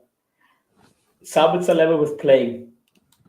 And so this season, I don't know whether he accepts to be a bench player because honestly, I can't see him passing anyone. But if he accepts that, he could become a 6 to 7. Would be my 6 guess. to 7. Yeah. That's no comment. Okay. Why? Daniel, do you think that's too high? Too high? No We're comment. talking about Leroy Sané, right? Yes. Okay. I'm not going to say anything. A 6 to 7. Interesting. Daniel, what do you think? Again, keep in mind 29 scorer points last season. I'm going to give Sané 2 ratings because here's my prediction on him. I think we're going to win the Champions League and he'll have a big part in the Champions League. But I think in the Bundesliga, he's going to disappear a bit. So I'm going to give him 2 ratings. So I think last season, I'd give him like a 6.5 just because he started well and did like complete shit. I think in the Champions League, I think he's going to hopefully be the player we bought him for and then show up in the Champions League and lift it with us.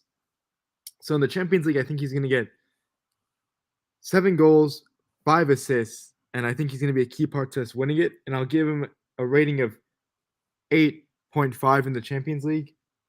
In the Bundesliga, I don't think he's going to play that well because he won't get much game time, but I think he'll get output. So I'm going to go with 7 goals, 8 assists with a rating of 6.5.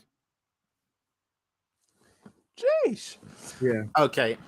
For me, personally, he'll get a 7.5 rating. I'll say that right now for this season. I think he's gonna very similar output to last season. I think what did he have? 15-14 last season? No, sorry, 14-15. I think this season he'll get 15-15. So 1 more goal. And I think overall his play is gonna be better. And with the World Cup and everything as well, I do think that he's gonna get a 7.5 out of 10. Simple. Next up, Kingsley Coman. I kind of forgot he played for us, to be honest, since the season started. Now, we've just talked about Leroy Sané, and everyone said, oh, he's had a terrible season last season, so on and so forth. With 29 scorer points. Let's keep that in mind. 14 goals, 15 assists. Now, talking about Kingsley Coman had 8 goals, 6 assists, 14 scorer points in total. Yeah, but Coman's more of like a traditional winger, whereas Sane's more of like a inside forward.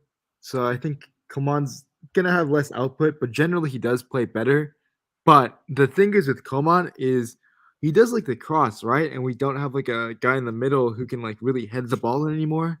Mhm. So especially because he is a traditional winger, he's gonna stay out wide and try to cross in the ball, and he's not really gonna come inside as much. So I don't want to say his output could go down, but I feel like it could happen, to be honest. But I'm gonna go 6 goals in the Bundesliga, 3 assists. Champions League, 2 goals, and then 2 assists. So 13 scorer points in total, which Yeah, would be one less scorer point than last yeah, season. yeah. But I think he'll have a decent rating, like probably like 7.5, because he does play well. It's just that like his output is something we have been lacking to see for since he signed, really. All right, fair enough. Nagels, what do you think about Kingsley Coman? Kingsley Coman. I think we are underestimating the fact that this guy is like basically one of our best wingers, and we are playing really good without him. And I can't see one of the four like offensive players being dropped for him. While he honestly should start like most of the games. I'm honestly kind of lost to see give any kind of rating. I think he will not score many goals. I think he will score. He will have more assists. So I'd say probably his season will be probably like a 7 to 7.5, like 7.5 probably. Okay. Wait, please explain me why you laughed because of my Sane rating. I just want to know. Giving Sane a 6 to 7, I think is very disrespectful considering your 29 scorer points last season. This season already doing really well. Yeah, but he won't start. Yeah, but like anyone can look good against a tired defense when we're already 5-0 up. Okay, fair enough. I'm not gonna say anything about that. But what do you think Coleman's numbers will be, Nagels? What, Coleman? Yeah, his numbers. His numbers: Yep. 16 assists, probably like 4 goals. 16 assists and 4 goals. Yeah. Interesting. So you think he's gonna get 10 more assists than last season? He has to. 20 goal involvements, jeez. But honestly, he has to. Only it's not enough if he only dribbles. Oh, look at Coleman, he's our best dribbler. Yeah, who's the fuck if he doesn't convert it to anything? If he gets 20 goal involvements, I'll send you $20. Honestly, it's a big shot. Honestly, I just realized. I'm throwing random numbers. I don't know. But he must do something. I know he's good, but I feel like I don't know who said it, but I think who said it? Coleman is like a good decision making. Was it you, Prince, or was it like No one's ever said Coleman has good decision making. What people typically say is that Coleman does everything right until the final ball. Yeah, it was that. And if he does the final ball right, we're up to greatness. Yeah, but Nah, okay. we've been saying that for what 8, 9 years now. I have a new category actually. We are not going to make a Premier League and League. I don't think we have time for that, to be fair. Yeah, we won't. I have another category if you are like done with the player ratings. What is it? Yeah, about the players. Oh boy, here we go. Anyway, here is my take on Coleman. 1, last season he had 8 goals, 6 assists. This season he will have 20 goals, 15 assists. So I think he's quite literally going to more than double his output from last season. And I'll tell you why. 20 I'll goals? tell you why. Yes. 20 I'll goals and 15 assists. I'll send you $50 if he does that. Trust me. Trust the process, all right? And I'll tell you why. I think I'm building a narrative here, right? Let's build a narrative here together. I think Coleman secretly has been practicing while nobody's been watching. His scoring is getting better. His passing is getting better. I think he is as hungry. He wants to be part of that French national team, that France squad that will go far in the World Cup, but unfortunately lose in the final against Germany. I think he wants to be part of that. And for him to be part of that, he needs to prove that he's got output. And I think one thing that people haven't taken into consideration is that he can play as a right wing back. So when Pavard is tired, Coleman can play there. And that's why I think Coleman, with all our fluid attacking options, Coleman won't be the traditional winger that we've seen in the past. He won't stay wide and hug the pitch. He'll actually go inside and score more. And that's why I think he'll get 20 goals and 15 assists, crowning it all off with the goal in the Champions League final. That's what I think is going to happen. 20 goals from right wing back. And, left wing. Not just right wing back. I'm just saying it's going to get a lot of games because he can play those two positions. Yeah. I think he should be the one rotating with Gnabry at striker because he was a striker in youth. And I think Sané should be the one rotating with Musiala playing on the inside left. But Nagelsmann's doing the opposite. Mm-hmm. Well, speaking of strikers, we've got 4 to talk about. I'm gonna kind of bundle up together. Vidovic, Zirkzee, Eric Maxim Choupo-Moting, and then Tell. NA, and then Tell. Yeah, we should go fast. Yeah. Honestly, no one cares about our Choupo-Moting rating. Yeah, the first year. I do. Okay, so for Matthias Tell, I'm looking at Mbappe's stats next season. Mbappe got 28 league goals, 17 assists. Tell gets 40 league goals, 21 assists. Realistic, come on, realistic numbers. Matthias Tell, I said he would score 10 goals, and I'm still sticking to it. 10 goals. You're just copying what Nagelsmann said, all right? No, bro, I said it. I said when we signed him. You know that. Watch our first videos. I said when I said I had to bet with a friend when I said he would score 10 Bundesliga goals, and he said I was crazy. Are you secretly Nagelsmann? Just asking for a friend. Yeah, that's my name is Nagels Enjoyer. I see. You're spreading the Nagelsmann propaganda. No wonder you were saying that Nagelsmann gets a 10 out of 10 every time you say anything. He does. I see how it is. Now 10 goals in the Bundesliga. What about all competition? 12. Okay. Mm-hmm. I think 10's reasonable for the Bundesliga, and I think he will be the one to score in the Champions League final for us, and that'll be his only goal in the Champions League. Ooh, I'd love that. To be fair. Yeah. Okay, I'll tell you. I will tell you the actual way it's gonna happen. Vidovic is gonna get 120 minutes of game time. Mm-hmm. And not score a goal or assist.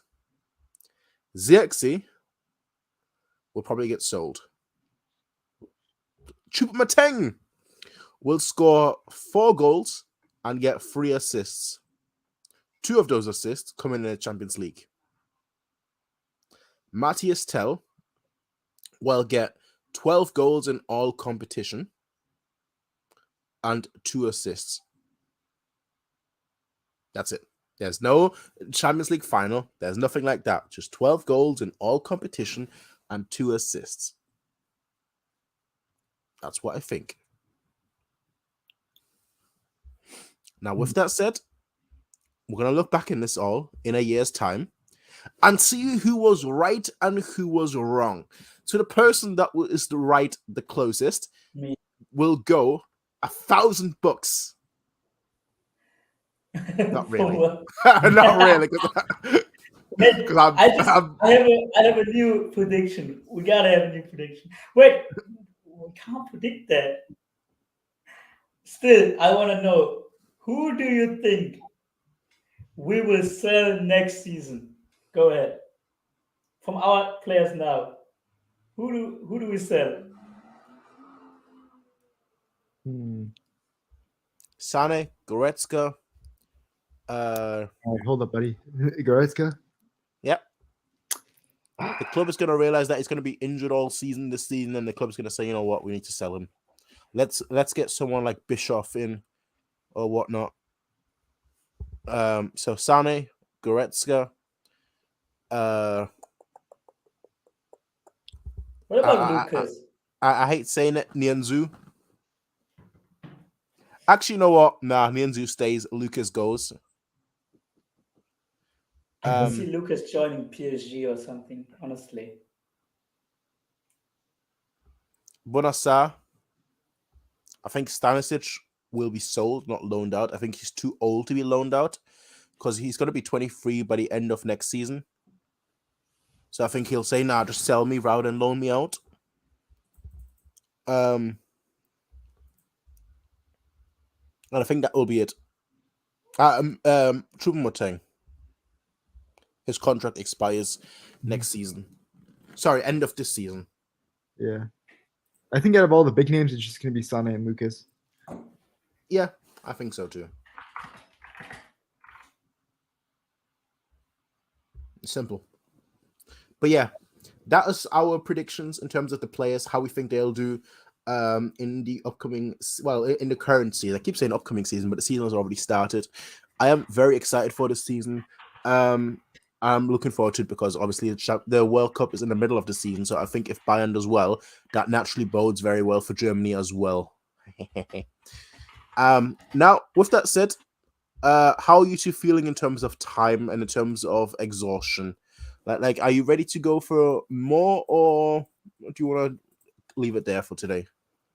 I'm cool with whatever. What are you still looking for? Like Champions League or Bundesliga or like something quick, or you still think it will take another 1 or 2 hours? An hour, perhaps. I want to talk about just predictions for the Bundesliga, what you've seen from like the first match day so far. What games have you watched? Who did impress you, and how do you think the league table will look like at the end of the season? Mm-hmm. That's a good discussion. Go for it, then. Let's go for it. So I'll ask you the question I just asked Daniel, which is, this weekend the Bundesliga obviously returned with match day 1. What club impressed you the most? Which games did you watch? Which players did you think stood out? And I'm asking a lot of questions here, so let's tackle it, I guess, one at a time. So first of all, like, which games did you watch this weekend? The only ones I've watched were Bayern, obviously, then Dortmund, Leverkusen, and then a little bit of the Hoffenheim Gladbach game.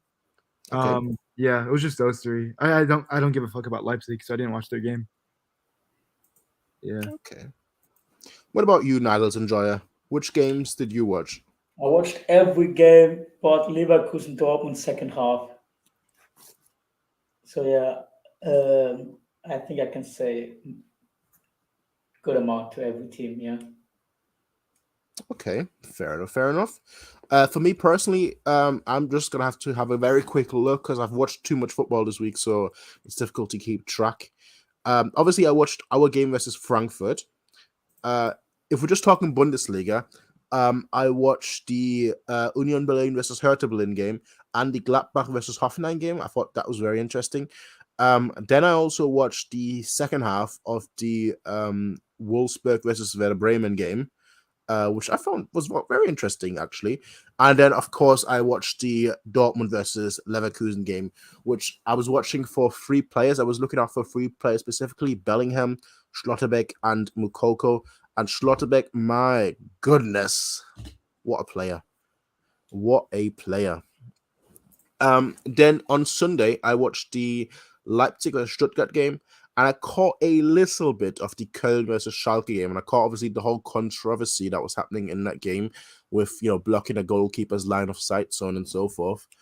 And that was about it for this weekend. Now, in terms of the team that impressed me the most, I will say honestly, being completely honest, Dortmund. Dortmund impressed me the most by far because they seemed very, very controlled in their game versus Leverkusen, and their defense for the first time in, I want to say, like 10 years, and I'm not exaggerating when I'm saying this, for the first time in like 10 years, their defense actually looked really good. Now, granted, there were some hiccups. Schlotterbeck had a bad pass, so on and so forth. That like was saved by like a last-minute slide tackle, but Leverkusen had basically nothing. They had nothing. Dortmund didn't play like the home team. Like typically you associate them with attacking. They did so in the first half, but in the second half, they got outplayed. But defensively, they looked very resolute and very impressive.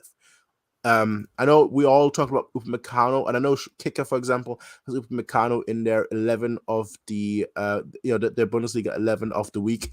For me, by far, Schlotterbeck deserves to be in there. For me, he was a standout player alongside Musiala. Mm-hmm.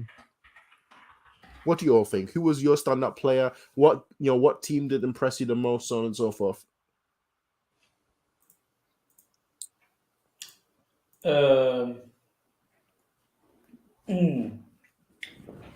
Standout player, honestly, like beside our game, right? Because we talked enough about this.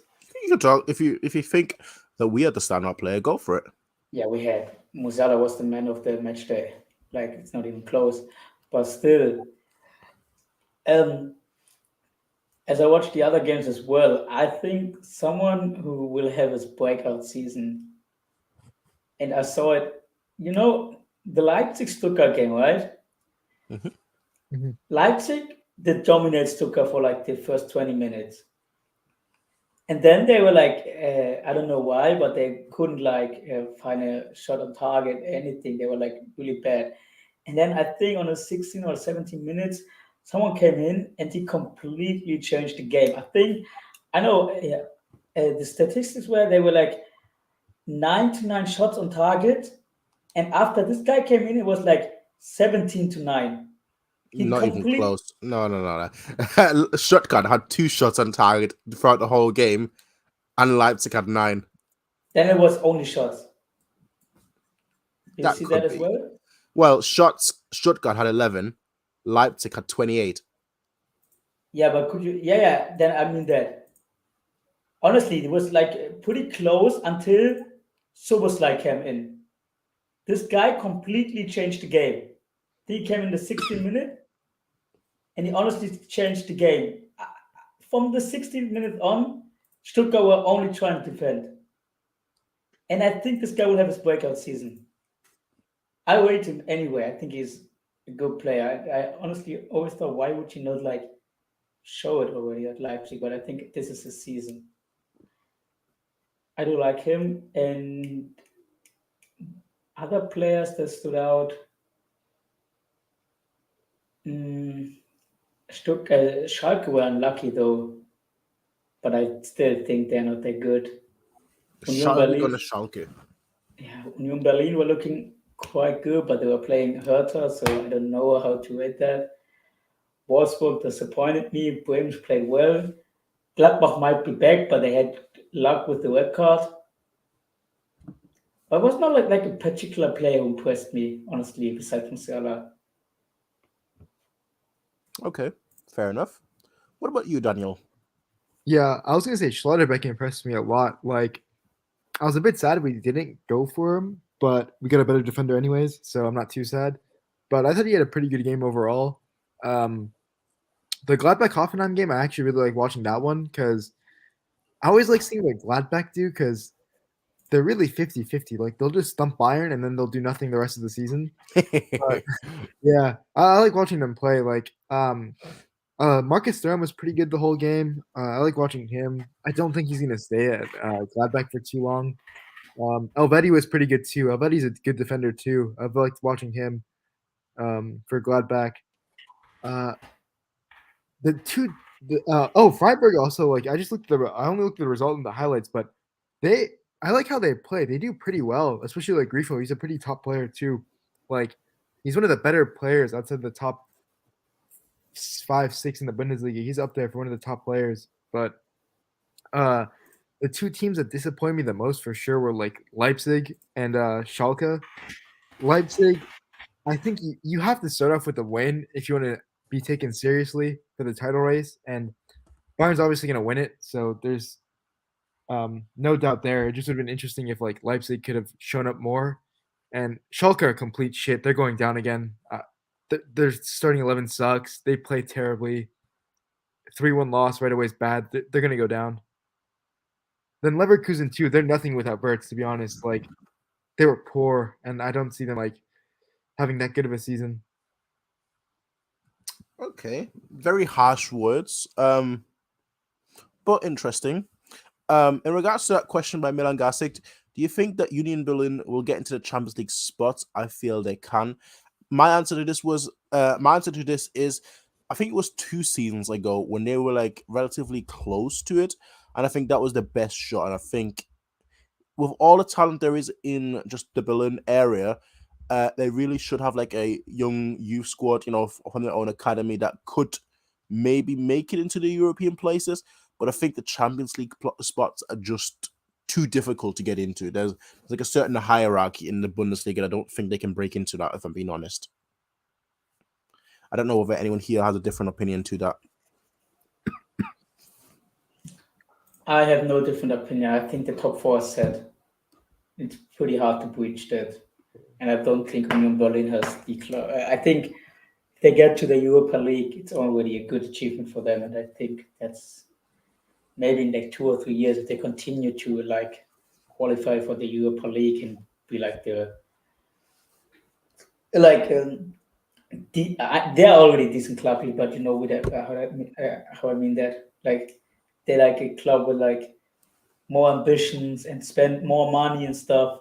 They could maybe breach into the top 4, but I don't think they will this season. Okay. Well, let's segue onto the next question then. Is because you said it's pretty obvious who's going to be in the top 4. I think the top 4 is set. Well, what is everyone's top 4 predictions then? In order, right? In order, absolutely. I mean, first place is basically set. Or does anyone here think Bayern won't win the Bundesliga?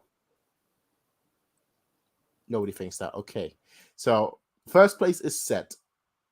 Let's go from there. Who do you think will be second? I think Dortmund. Yeah, I also think Dortmund. I think they had a better summer than Leipzig. Leipzig didn't strengthen too much. Like, Schlager was a good signing and Rom is a good signing, but now Werner's coming in. Yeah. But you kind of lose depth too because they lose Angelino too, so it's kind of like a 1-for-1 replacement. And then Schlager, they're probably getting ready for him to replace Leimer. So I don't know. I don't think their coach is that amazing either.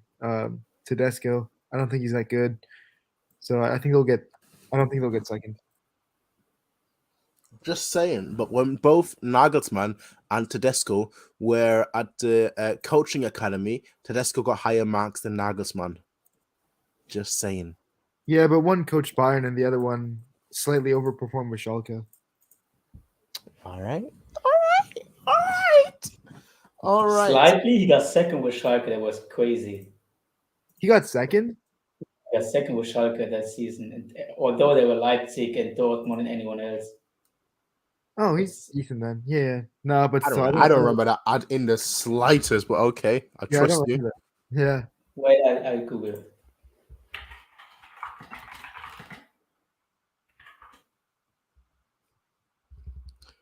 Yeah, what's the season 2017-2018? Get second. Impressive. Oh, interesting. Okay, I take back what I said about him. But he's a fraud. And he got hired next season, so I don't know. I just always use Schalke negatively because they're just like I don't know. For Bayern, their fodder, you just dump them like 5-0, 8-0, and then you call it a day. It was such a weird season, though. Hoffenheim got third, Dortmund got fourth. Well, okay. You see, typically I would say Nagelsmann. I think for the last, sorry, not Nagelsmann, for the last 4 seasons or so, I think I've always said that, Leipzig is going to be second. This year, I'm changing my opinion, and I'm saying that Dortmund is going to be second. And I think, where I'm going with this, Leipzig are going to be third, in my opinion. I just think Leipzig, they've bottled it. They have actually bottled it. They've bottled so much. They don't really strengthen their squad anymore. Yes, they keep on to their players, but they don't strengthen their squad.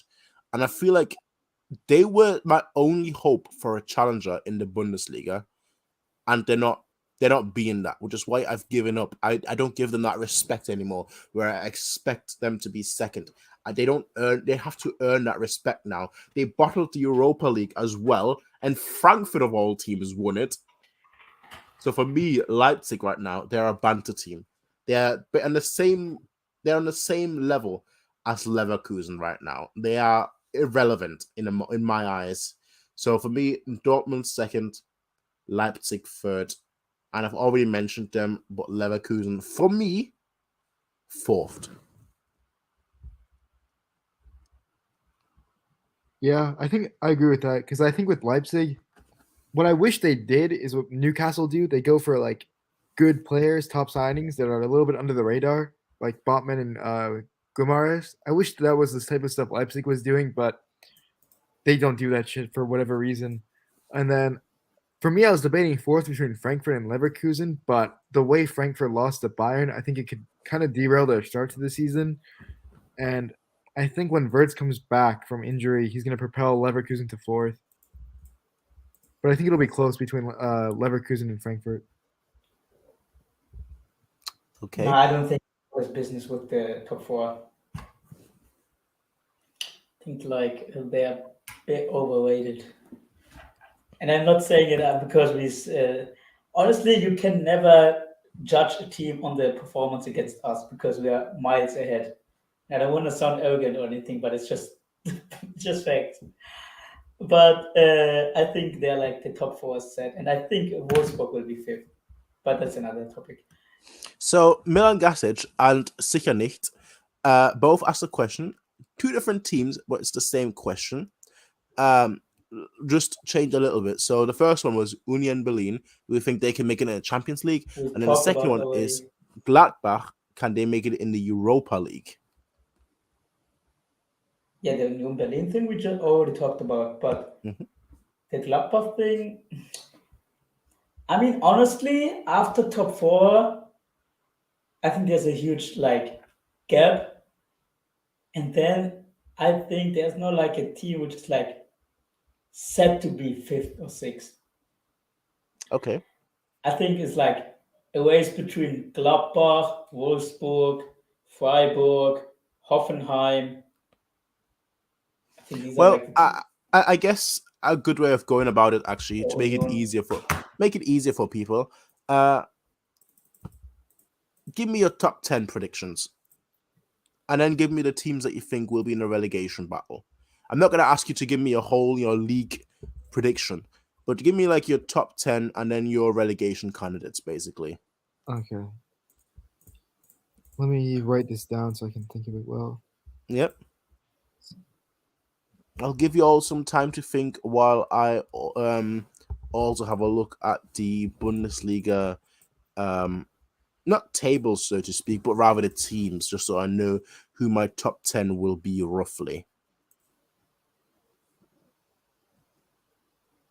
Okay, I think I've already know my top. Yeah, I think I know my top 10. So I'll start. So for me, my top 10 will be Bayern. I'm putting it in order. Bayern, Dortmund, Leipzig, Leverkusen, Gladbach, Wolfsburg, Frankfurt, Actually, 1 second. 4, Gladbach 5, Wolfsburg 6, Union 7, Frankfurt 8. Oh, at that point it gets difficult. I think Schalke is going to be 9. I think they're going to end up mid-table. And then 10, I think Hoffenheim. So that's my top 10. You said Schalke mid-table. Yep. Okay.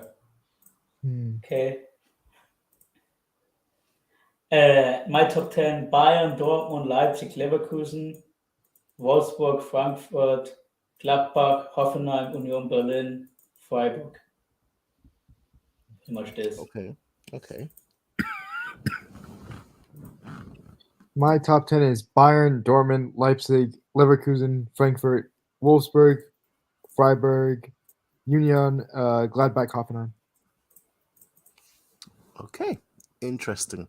We do have some variations here, so that's good. We can look back at the end of the season and see who was closer to being right and who was completely wrong.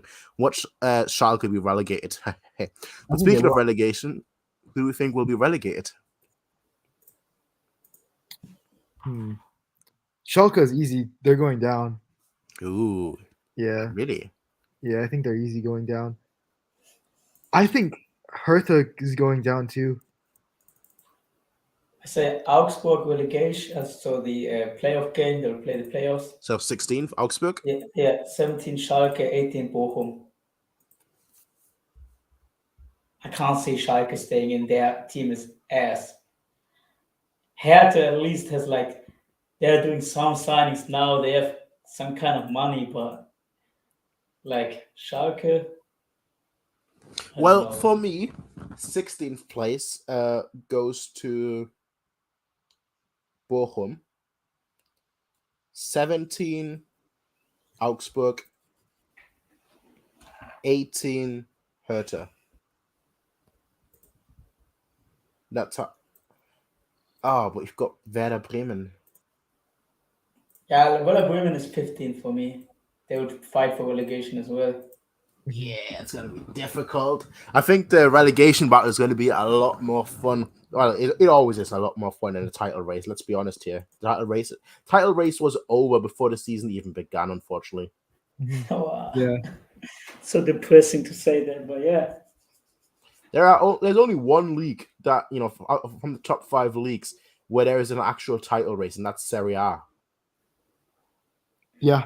Yeah, I would still go with La Liga, as I said. I think if Barcelona can register all their players, they will put up a fight. But yeah, it's probably only Serie A and, in my opinion, La Liga. But Premier League is decided, French League is decided, Bundesliga is decided. I don't get why all the Premier League fans think there's any chance for any other team to beat Manchester City. Manchester City won the league 5 times in the last 6 years, right? With Liverpool winning 1, and they won last season without a striker. Now they've got the best young striker in world football. What makes other teams think they have a chance? If they lose Bernardo Silva, I can maybe hear the argument, but I still think it's theirs to lose. I'll be honest, I can't see them lose more than 3 points the entire season. Yeah, they had a good win against West Ham too. I watched that game. Lost 2. Yeah. Haaland is a machine, bro. Haaland and De Bruyne. Look, right? We should have binned off Lewandowski early on. We should have made a statement to be like, Haaland, we want you to come here.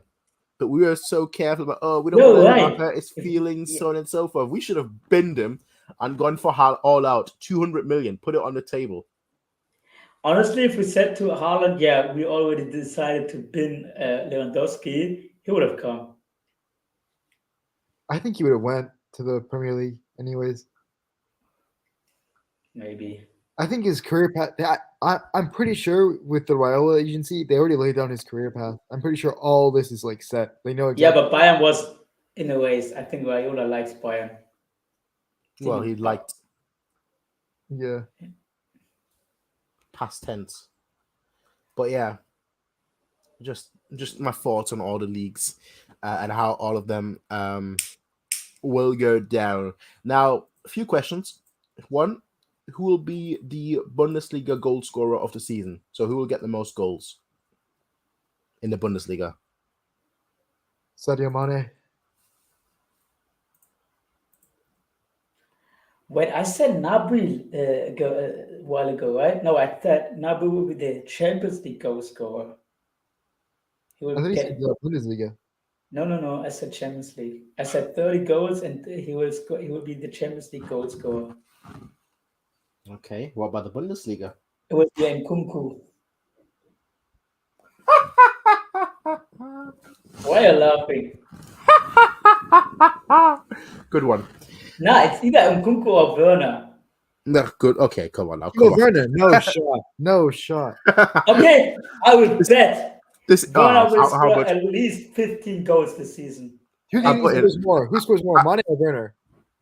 Yeah, Mane or Werner. I think Mane, but still Werner will have good amount of goals. I'm putting money down that Werner won't score 15 goals in the Bundesliga. I'm not betting money, but I would say he will. I I will change my Twitter to a Dortmund fan page for an entire month if Werner doesn't score 15 goals. Okay, you all heard it here, ladies and gentlemen. Shake on that. We shake on that. And you know what? If Werner scores 15 Bundesliga goals, right, this season, here's what I will do. I'll give away £50, great British pounds. I'll give away £50 to charity, and I will. I like my Twitter though. Well, I will change my profile picture, and instead of a Bayern picture being there, I'll change it to a Leipzig picture for a month. No. Change it, Yeah, no, but you have to change it to a Werner Leipzig picture. no, change it to Didier Drogba holding the Champions League trophy. Nah, shut up. That's- Shut up. We're not Hey, participating in any more discussion. Well, I'm that confident. This isn't Nagelsmann. This isn't Nagelsmann Leipzig. This is Leipzig. Tedesco Leipzig. Werner is not scoring 15 goals. That's all I'm saying. And I'm confident. That's gonna go out as its own separate video, just so that we can look back at it in 1 year's time. Yeah, do it. I don't care. Do it. But yeah. So you said, who did you say is going to be the top scorer then? Yeah, I said Nkunku. Nkunku. And Daniel, you said, was it Mane? Yeah. I'll go with Gnabry. Good shout, actually. Yeah, Gnabry would be my second or third choice. No Patrick Schick for anyone? Honestly, I'm in a I don't know how you say it in English, honestly, but it's like a game where you just predict all the scores every match day. Fantasy football. Now, fantasy football, you choose a team, right? And then you look how much points they score. Fair enough. This is just to predict every game on like the exact score. And you also answer these questions, right? On who will relegate, who's the team to fire the coach, like the first team to fire the coach. And also on who will be the top scorer. But you don't have to guess a player, you have to guess a team. And there are only people guessing Bayern or Leverkusen because of Patrick Schick. No one else except me, who got Leipzig there, guessed anything else but Bayern and Leverkusen. And I'm surprised that no one came up with Schick. Okay, to be fair, we are only three, and we all are no Wirtz. No Wirtz, right? I think it's a people are underestimating how important he is, because if you watch the game again, Dortmund Leverkusen, they missed Wirtz, and this Asmun guy he's not even close. I like Serdar Azmoun, but I'm sorry, you can't compare him to Wirtz. That's the thing. Yeah, he's better. I know. I have to say it. I'm Iranian, so I don't have a choice. Say what you want to say. Now, who do you think will have the most assists in the Bundesliga this season? Is there a question? Question mark? Okay, I'll go first then. Müller. Musiala. You don't even believe that yourself. No, I don't. It's It's gotta be Müller. I'm gonna go Marco Reus. Who will be the player of the season? Bundesliga. Musiala. Kimmich isn't gonna win it. I think he will be the best player of the season, but I don't think he'll win the player of the season award. It'll end up going to Mane, actually. Bellingham. No, I'm joking. Nah. And Kunku back-to-back win. Not gonna happen. Why not? Because his fame is already gone. He's such a baller. Mane just came, and Mane has everyone's talking about him, and everyone will still be talking about him by the end of the season. So I think he's going to be the player of the season, even though I don't think he'll be the best player in the season. I think they're just going to give it to him. And Kunku should have left. He messed up. No, let him stay for a season. Next season, when we bin certain players, we can try going for Kunku, although his agent is Sahavi, or we'll go for Wirtz, or both. I like Please, both. I only want to see Wirtz in a Bayern kit. Then I can die. I don't care. I want to see Wirtz in a Bayern kit. Okay, that's much, but okay. There's no way you can fit both in Kunku and Wirtz at Bayern. At if I have to choose, I go with Wirtz. Although I love Nkunku.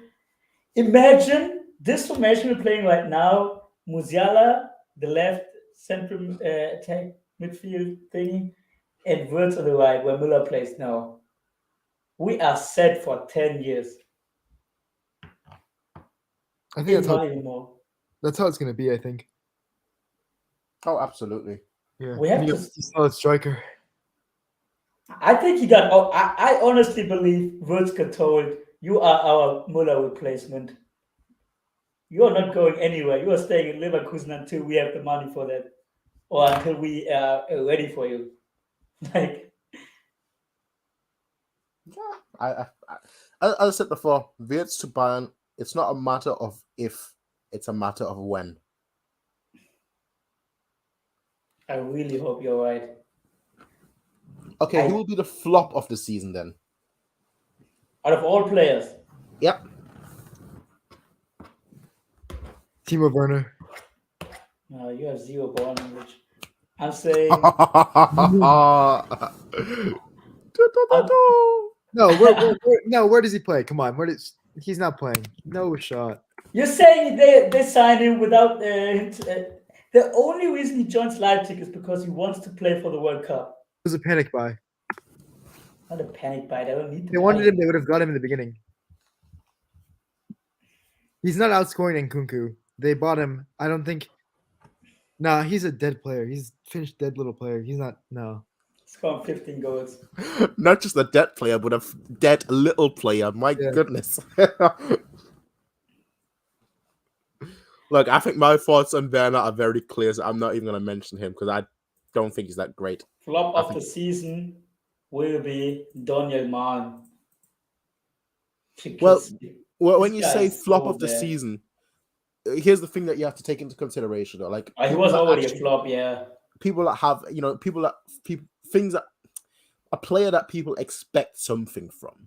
I think people are expecting something from Mahn because I really don't. Nah, I don't. Okay, then I say Adeyemi.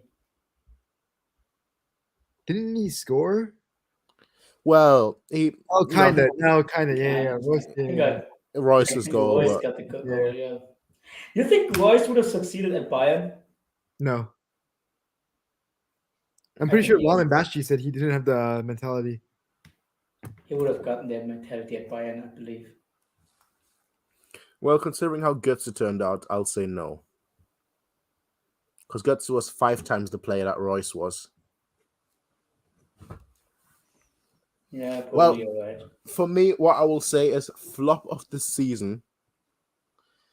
Someone said Süle. Yeah, Süle is a good shot, honestly. The thing I don't understand about Süle, right? Yeah, I don't know whether you saw all the discussions from German TV this week on Twitter. people were saying it was today. I watched the show live and I couldn't believe. I'm just like, what are these people smoking? Like straight up. This is just German bias. Nothing. Like if he wasn't called Sule, he didn't play for Germany, and he was called, Suledinho, and he was Brazilian or something, nobody would be saying the kind of nonsense they are saying. But because he's Sule, they were like, oh, a healthy Sule is the best defender in the league. He's better than Upamecano. He's better than Lucas Hernandez, and Matthias de Ligt. He's definitely better than him as well. I'm just like, when was the last time Sule was healthy? The Confederations Cup? That was the last time he was healthy. Smoking. That's just German bias, as I said. They believe it. Healthy Sule got benched by Alaba and Boateng in the Champions League season. Exactly. And I'm just like, where did all this hype come from? Just because he moved to Dortmund, I get it. You need to sell newspapers, but where did all this? Like when Sule left, right? I remember very clearly. Most Bayern fans honestly didn't care. They were like, okay, where is he going to go? And they were shocked that he went to Dortmund. But they didn't care in terms of losing quality from the team. They were more so just shocked that he went to Dortmund. That's it. That's the only reason why they're hyping him up. Because it's so unusual that the player leaves Bayern for Dortmund, although he's not finished or anything. He still has some good years in him, and he's like, oh yeah, he could have gone to the Premier League, he could have gone to Chelsea, Tottenham, but he decided to go to Dortmund to fight Bayern. Shut up, they're not fighting anything. They're fighting Leipzig for second spot, that's it. Yeah, and that's the thing that annoys me as well. Like, I would love for Dortmund to actually be a challenge, or Leipzig to actually be a challenge for the title, but they're not. And if you really think that, I'm sorry, but you either just started watching football now, or maybe you're more positive than I am, and I don't think that's possible. With that said, Core Football TV, how are you doing? It's been a while. What's up, brother? Core, you're way too late. I'm good. Yeah, man. Sorry, brother. No worries. We're just currently talking about the Bundesliga and what our predictions for the Bundesliga. So I'll just ask you the question as well, I guess. I won't ask you the questions on how you think the players will do, because we spend about 2 hours going through that, and how we think the Bayern players, their stats, how they will look like at the end of the season. So instead, we'll just ask you the thing that we're currently doing, which is Bundesliga predictions. So what are your top 10 teams for this season? Like, how do you think the top 10 will look like in terms of the league table, and who do you think will be the 3 teams to be relegated? And then in addition to that, I guess we'll go one step at a time. So I guess I'll ask the top 10 and the 3 teams that you think will be in the 16th, 17th, and 18th place. Something, right? Give me maybe an hour or so. I'll come back, right? I don't want to answer this question. This question is a bit it's difficult for me.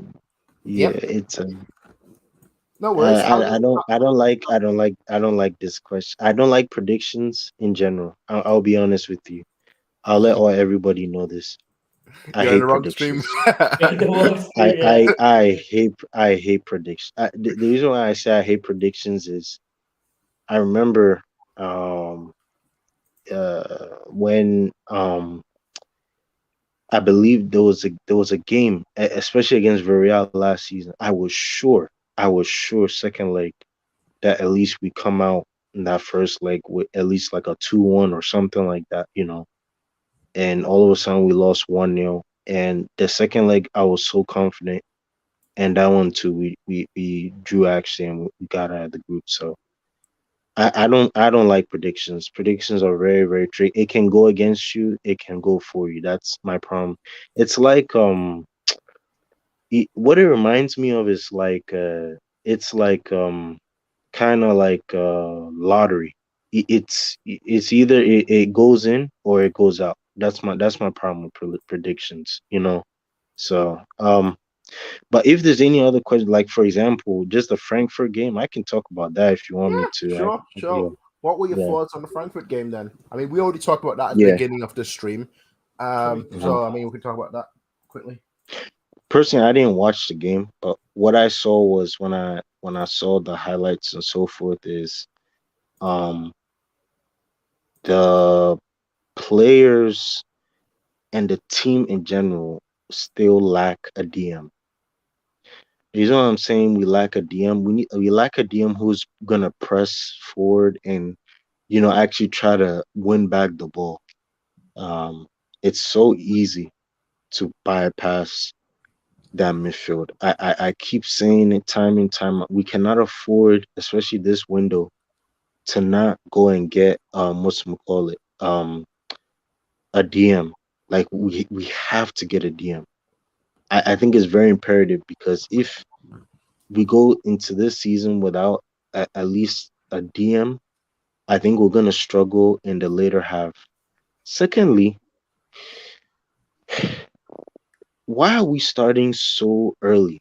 Like I don't understand this. It's a common theme with all the Nagelsmann teams. Like we start so early, then when it comes to the really really nitty gritty moment of like you actually really need the win to like go far, then we play poorly and then we get knocked out. That's my problem. You see with Bayern right now because I feel like if let's say you start early, you score 6-1 like this and so forth. When you score 6-1 like this, later on going into the Champions League, you're gonna meet like much more difficult teams, and it will be hard for you to break them down because you're so used to winning, at the start. So that's another problem. And then another thing I want to say is please sell Sane. Bayernfantv, I'm gonna tell you this. What did I tell you when this season started? I told you this guy has to be sold. If we sell him, we can go get a DM. We can even go and get that position. Not only DM, but we need a backup to compete with Alfonso Davies. So I don't know why. This is just generally my thinking. I have no idea why we don't want to sell Sane, who he's not starting for the team right now. B, Nagelsmann doesn't really favor him, and C, his decision making is horrible. It's just horrible. I'm sorry. He's a good player. Don't get me wrong. I know you guys will say, "Oh, why am I saying this?" But the facts is the facts. He's a horrible player. He's a very very horrible player. And if we could get at least 80 million for him, we can solve two of our remaining problems in the team right now, which is DM and a fullback who can compete with Alfonso Davies. Because I'm telling you, we need this. To compete for Champions League, you need depth, bro. You need that. You need that. You need some serious like this is we're not just talking about DM, we're talking like we need left back. We even need a good backup goalkeeper. That's just how I see it. I'm sorry. I know people say, "Oh, all right, did this, all right, he's just not good. He's just really not good." So yeah, I mean that's my thing. One thing, the positive though that I heard from Nagelsmann is that Nagelsmann actually after the game said that he's gonna just continue to use the um, not be experimental. That's what he said. So yeah. Okay. Does anyone have anything to counter, or maybe not counter, but dispute, or any comments to add to Core's statements? Maybe the Sane statement as well. I do think we need a DM, but like, I don't think that game was the one to show that we needed it because we controlled the whole of the first half. The second half, it wasn't really that they were bypassing through the middle. They had good spells of possession, and you can say we needed a ball winner, but like, I don't think that was the game that really proved that we needed a DM, even though we could use one. Okay. One thing that I do very much agree with you, Core, is what you said about Nagelsmann in terms of experimenting. But that wasn't necessarily the comment that I loved seeing. It was more so he said something else. I'm trying to find it right now, but he said something like, in his previous teams at Hoffenheim and Leipzig, he adjusted a lot more to the opponents, and he realized that at Bayern, at big clubs, they don't adjust to the opponents has to adjust to them. And I liked seeing that from Nagelsmann saying that like the preparations will be shorter and will be more so the focus will be on Bayern players and how Bayern struggled and how Bayern gets broken down, and focusing on fixing that rather than focusing on how the opponent can be broken down. I think that's a good approach to go. It makes sense for a smaller team to focus on the opponent a lot more, but for a team like us, realistically, we're better than every team in the league by far. And I do like the fact that Nagelsmann is, adjusting his approach, so to speak. But yeah, since Cora is currently gone, back to the question of flop, because we kind of started talking about that, but we didn't all have a player in mind, so to speak, about who will be the flop of the season. Yeah, Sula's a good shout. I'm still going Werner. Because I think there's more expectation on Werner than Sula. I don't know. Nah, the German media is calling him, the best defender since Beckenbauer. I think in Germany the pressure's on Sula, but the world's viewing the pressure on Werner, if that makes sense. Yep. So because of that, I'm gonna go Werner. Interesting. What about you, Nagels? Can't decide between Adeyemi and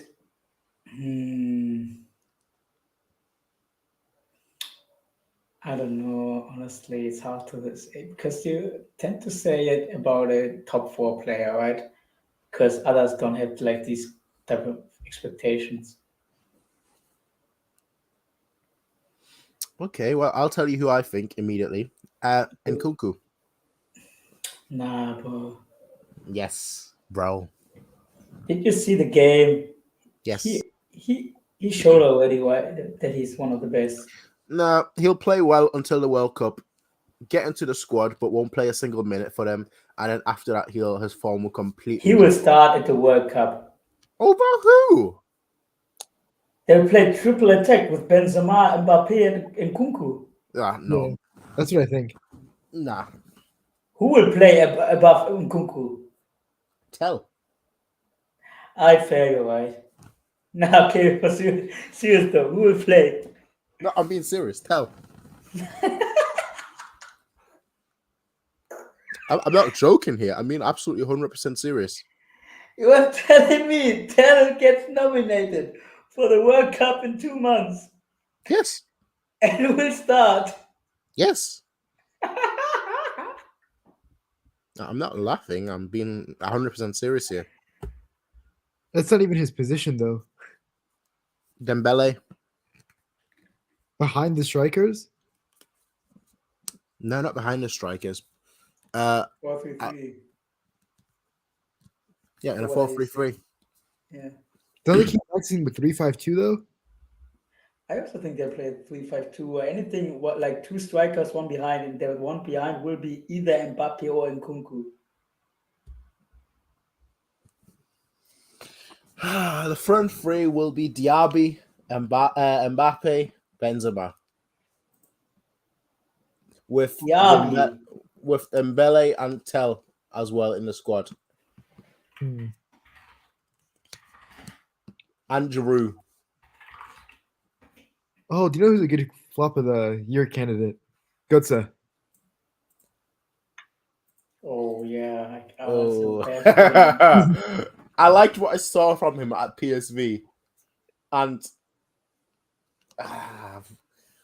what are the expectations people have for Götze though? He's coming back to the Bundesliga. I feel like the German expectations are high. Yeah, but nobody's expecting him to get 15 goals, 10 assists. Yeah, but the issue is you're coming off a team that won the Europa League, so because of that, the expectations are a bit higher. I feel like. Okay, let's say Götze gets 7 goals, 7 assists. Would that Yeah, be a flop? That's a good season. Yeah, It's a fine season, especially I for think he'll Frankfurt. get 7 goals, 7 assists, and I don't think that will be a flop. that's a big if he gets those numbers though. I think he will. Let me check his stats last season because it was probably like 2 goals or something.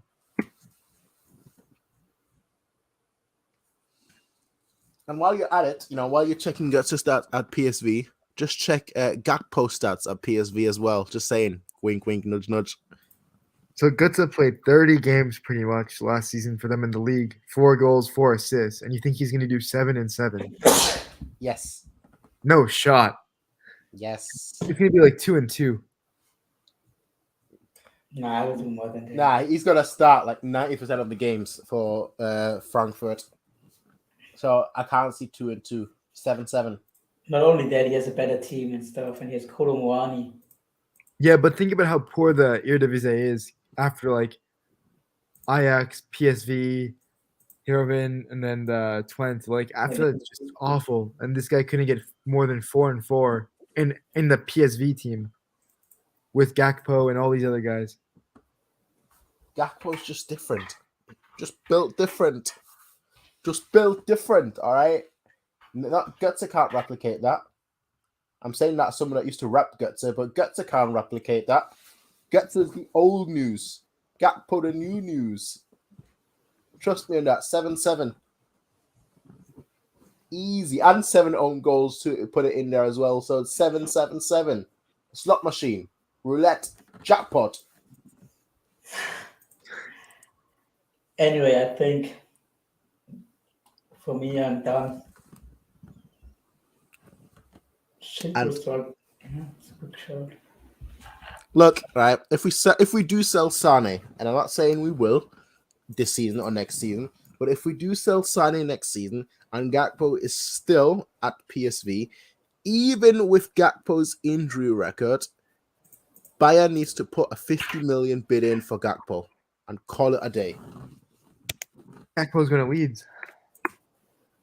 Well, the thing about Gakpo is we don't know whether he'll leave or whether he'll stay. The rumors all summer were that he was going to leave, and yet he's still there. Yeah, I think Fabrizio said he's focusing on the Champions League qualification with PSV for now. So I think he's going to stay one more season. But, like, if he doesn't have that good of a season, it's not going to bode well for him. So I think this was the summer for him to have moved on. You know what I just realized? One under this fact is that he's playing for the national team, and Van Gaal is usually telling his players where to move. Probably he said, if you're moving to a Premier League club and you don't start there, you will not be in the World Cup squad. Mm-hmm. So he rather stays at PSV than going into, I don't know, Chelsea or any of these clubs or Arsenal, because it's not guaranteed they would start there. Where maybe a point why you would stay at PSV for at least a season. Or at least, I think many players will transfer after the World Cup, because then the transfer window opens, and if they are like having a good World Cup, could be a way more active transfer window than like the usual winter transfer window is. Yeah, that's very possible and very likely. I do think this winter there'll be more transfers than in any winter ever. Yeah. But yeah, that was our predictions for Bayern players and our predictions for the Bundesliga. I think, just by the sounds of it, I think people are getting a little exhausted, tired. Yeah. So I think it might be a good time to leave it here, and we'll do a Champions League prediction. And a Dear People Call prediction is a lot more difficult than a Champions League prediction. But we'll do a Champions League prediction, I would say, after this week, because this week we will, first of all, the qualification games are happening still. And more importantly, this week as well, the Serie A and La Liga returns. So, the favorites, so on and so forth, we'll see how they start the season, and we might be able to infer how they'll do for the rest of the season as well. So I think we'll leave the Champions League prediction until, say, next week, or maybe end of this week. I've already got mine. Well, Bayern is going to win, obviously, but... No, I'm going Madrid. I'm going PSG. Wait. Daniel, did you not about an hour ago say that Tell would score in the Champions League final? That's my heart. My brain says Madrid. There's no two ways about it. You've either got a heart or you've got a brain. Which one do you Yeah. have? As long as Madrid's in the competition, they're favorites. My heart always says Bayern. No, that's fair. I said PSG. I watched their games. I know they played the Farmers, but you could already see the chemistry and everything's completely different.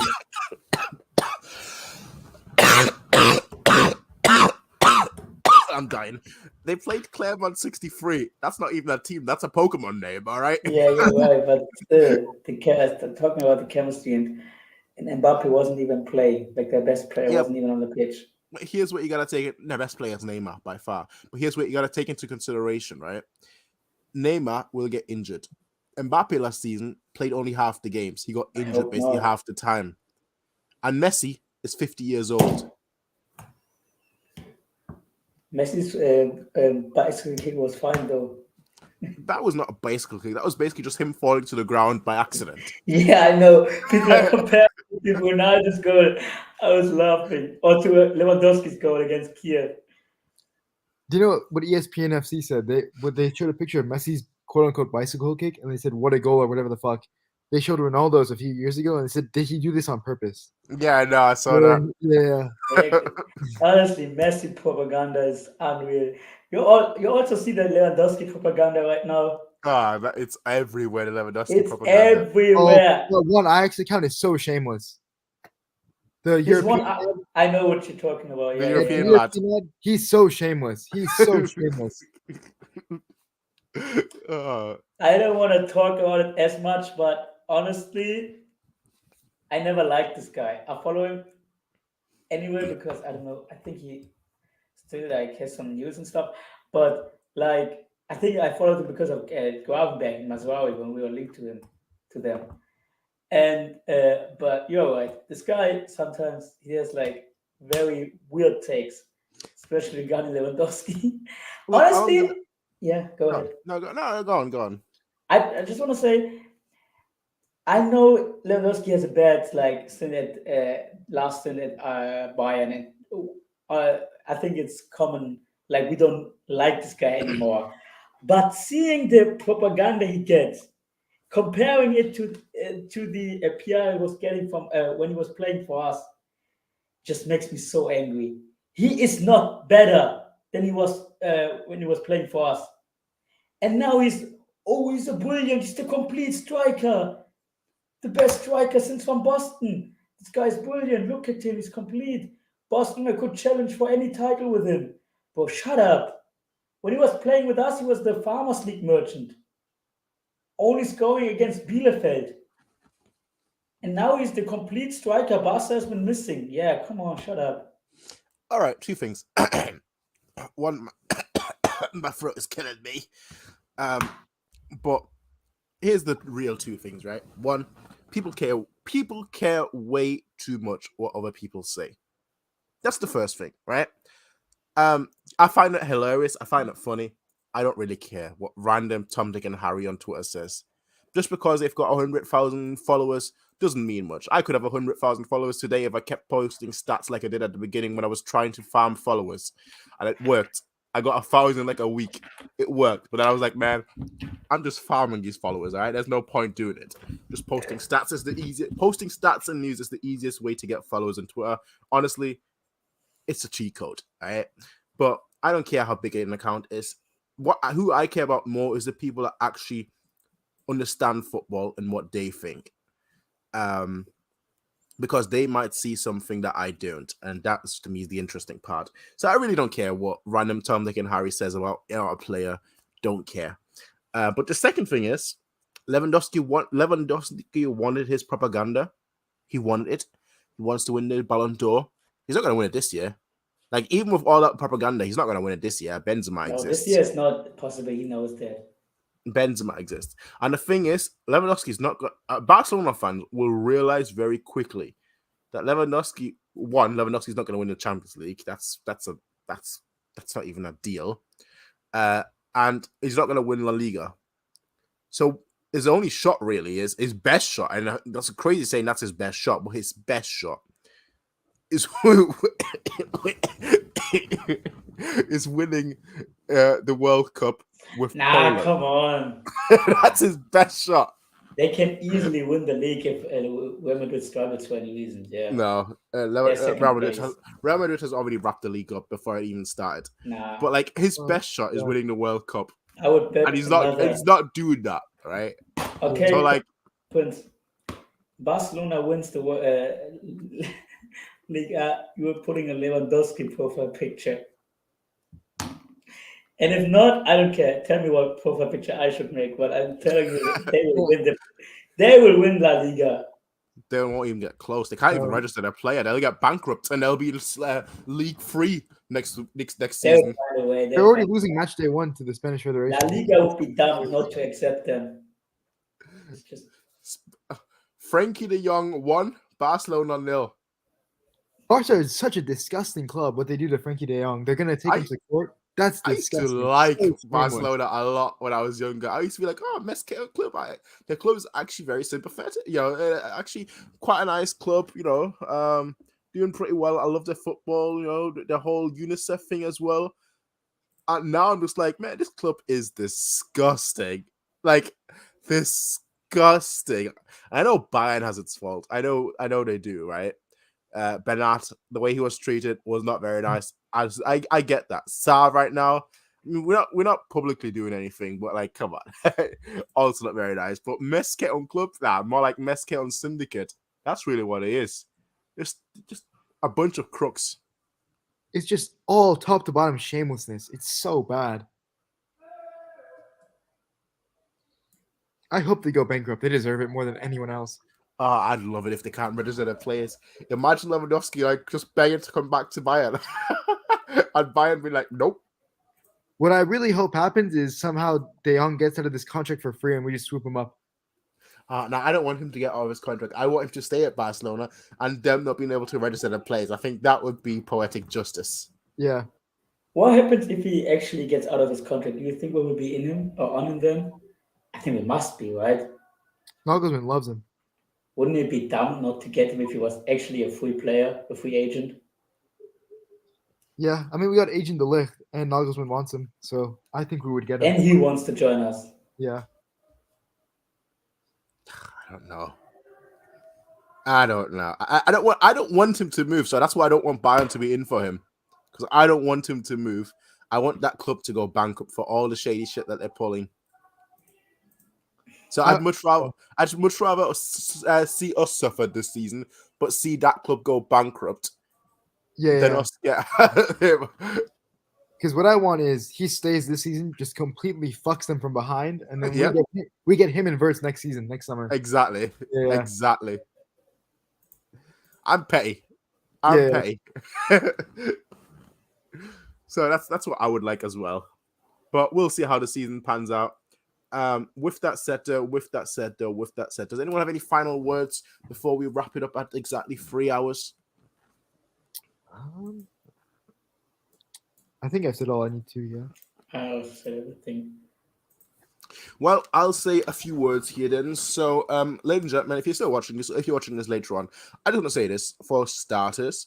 A lot of the segments will be, broken up into their own separate videos. So, for example, our player ratings will be in its own separate video and will come out probably tomorrow as its own separate video. Then the bet that we've made will also come out as its own separate video. And then at the end, the Bundesliga top 10 / relegation candidate / flops of the season / heroes of the season / goal scorer of the season / assist king of the season will all go out as its own separate video too. So if you're watching this later on, that's why they're all broken up into their own separate videos. With that said, I do appreciate everyone joining us. We obviously had a few people join us today and a few people that typically are here and not join us today. I've got a sore throat. I'm a little bit sick, so I'm just very happy that all of you were able to join me today to discuss football and discuss how Bayern has been doing so far. Overall, I guess I'll leave it with this. If you are to rate our match day 1, what would you rate it? Our Bayern's match day 1. Yeah. 9 out of 10. Yeah, I'm going 9 out of 10. Could have been a 10, but Neuer had to fuck it up. Yeah, 6-0 would be a 10 out of 10. Well, I can only agree with Nagels and Joya and Daniel that I would also give it a 9 out of 10. But with that said, ladies and gentlemen, thank you all for watching. If any of you two want to say where they can find you, if they want to find more of you, go ahead, be my guest. No, please don't find me. My tweets are cringe. But yeah, thank you for having me. Yeah, thanks for having us. All right. Also, you have no ball knowledge if you think Timo Werner won't score 15 goals against other farmers like Augsburg or Hertha. But yeah, that's a different topic. So, as we all just heard from Nagels and Joy, he said that his tweets are cringe. Clearly, his words are cringe too because he's just completely wrong on Timo Werner. With that said, peace out, everyone. Have a good day. Have a good Monday evening / Tuesday / Wednesday / whenever you're watching this. See you all next time. Until then, peace out and bye.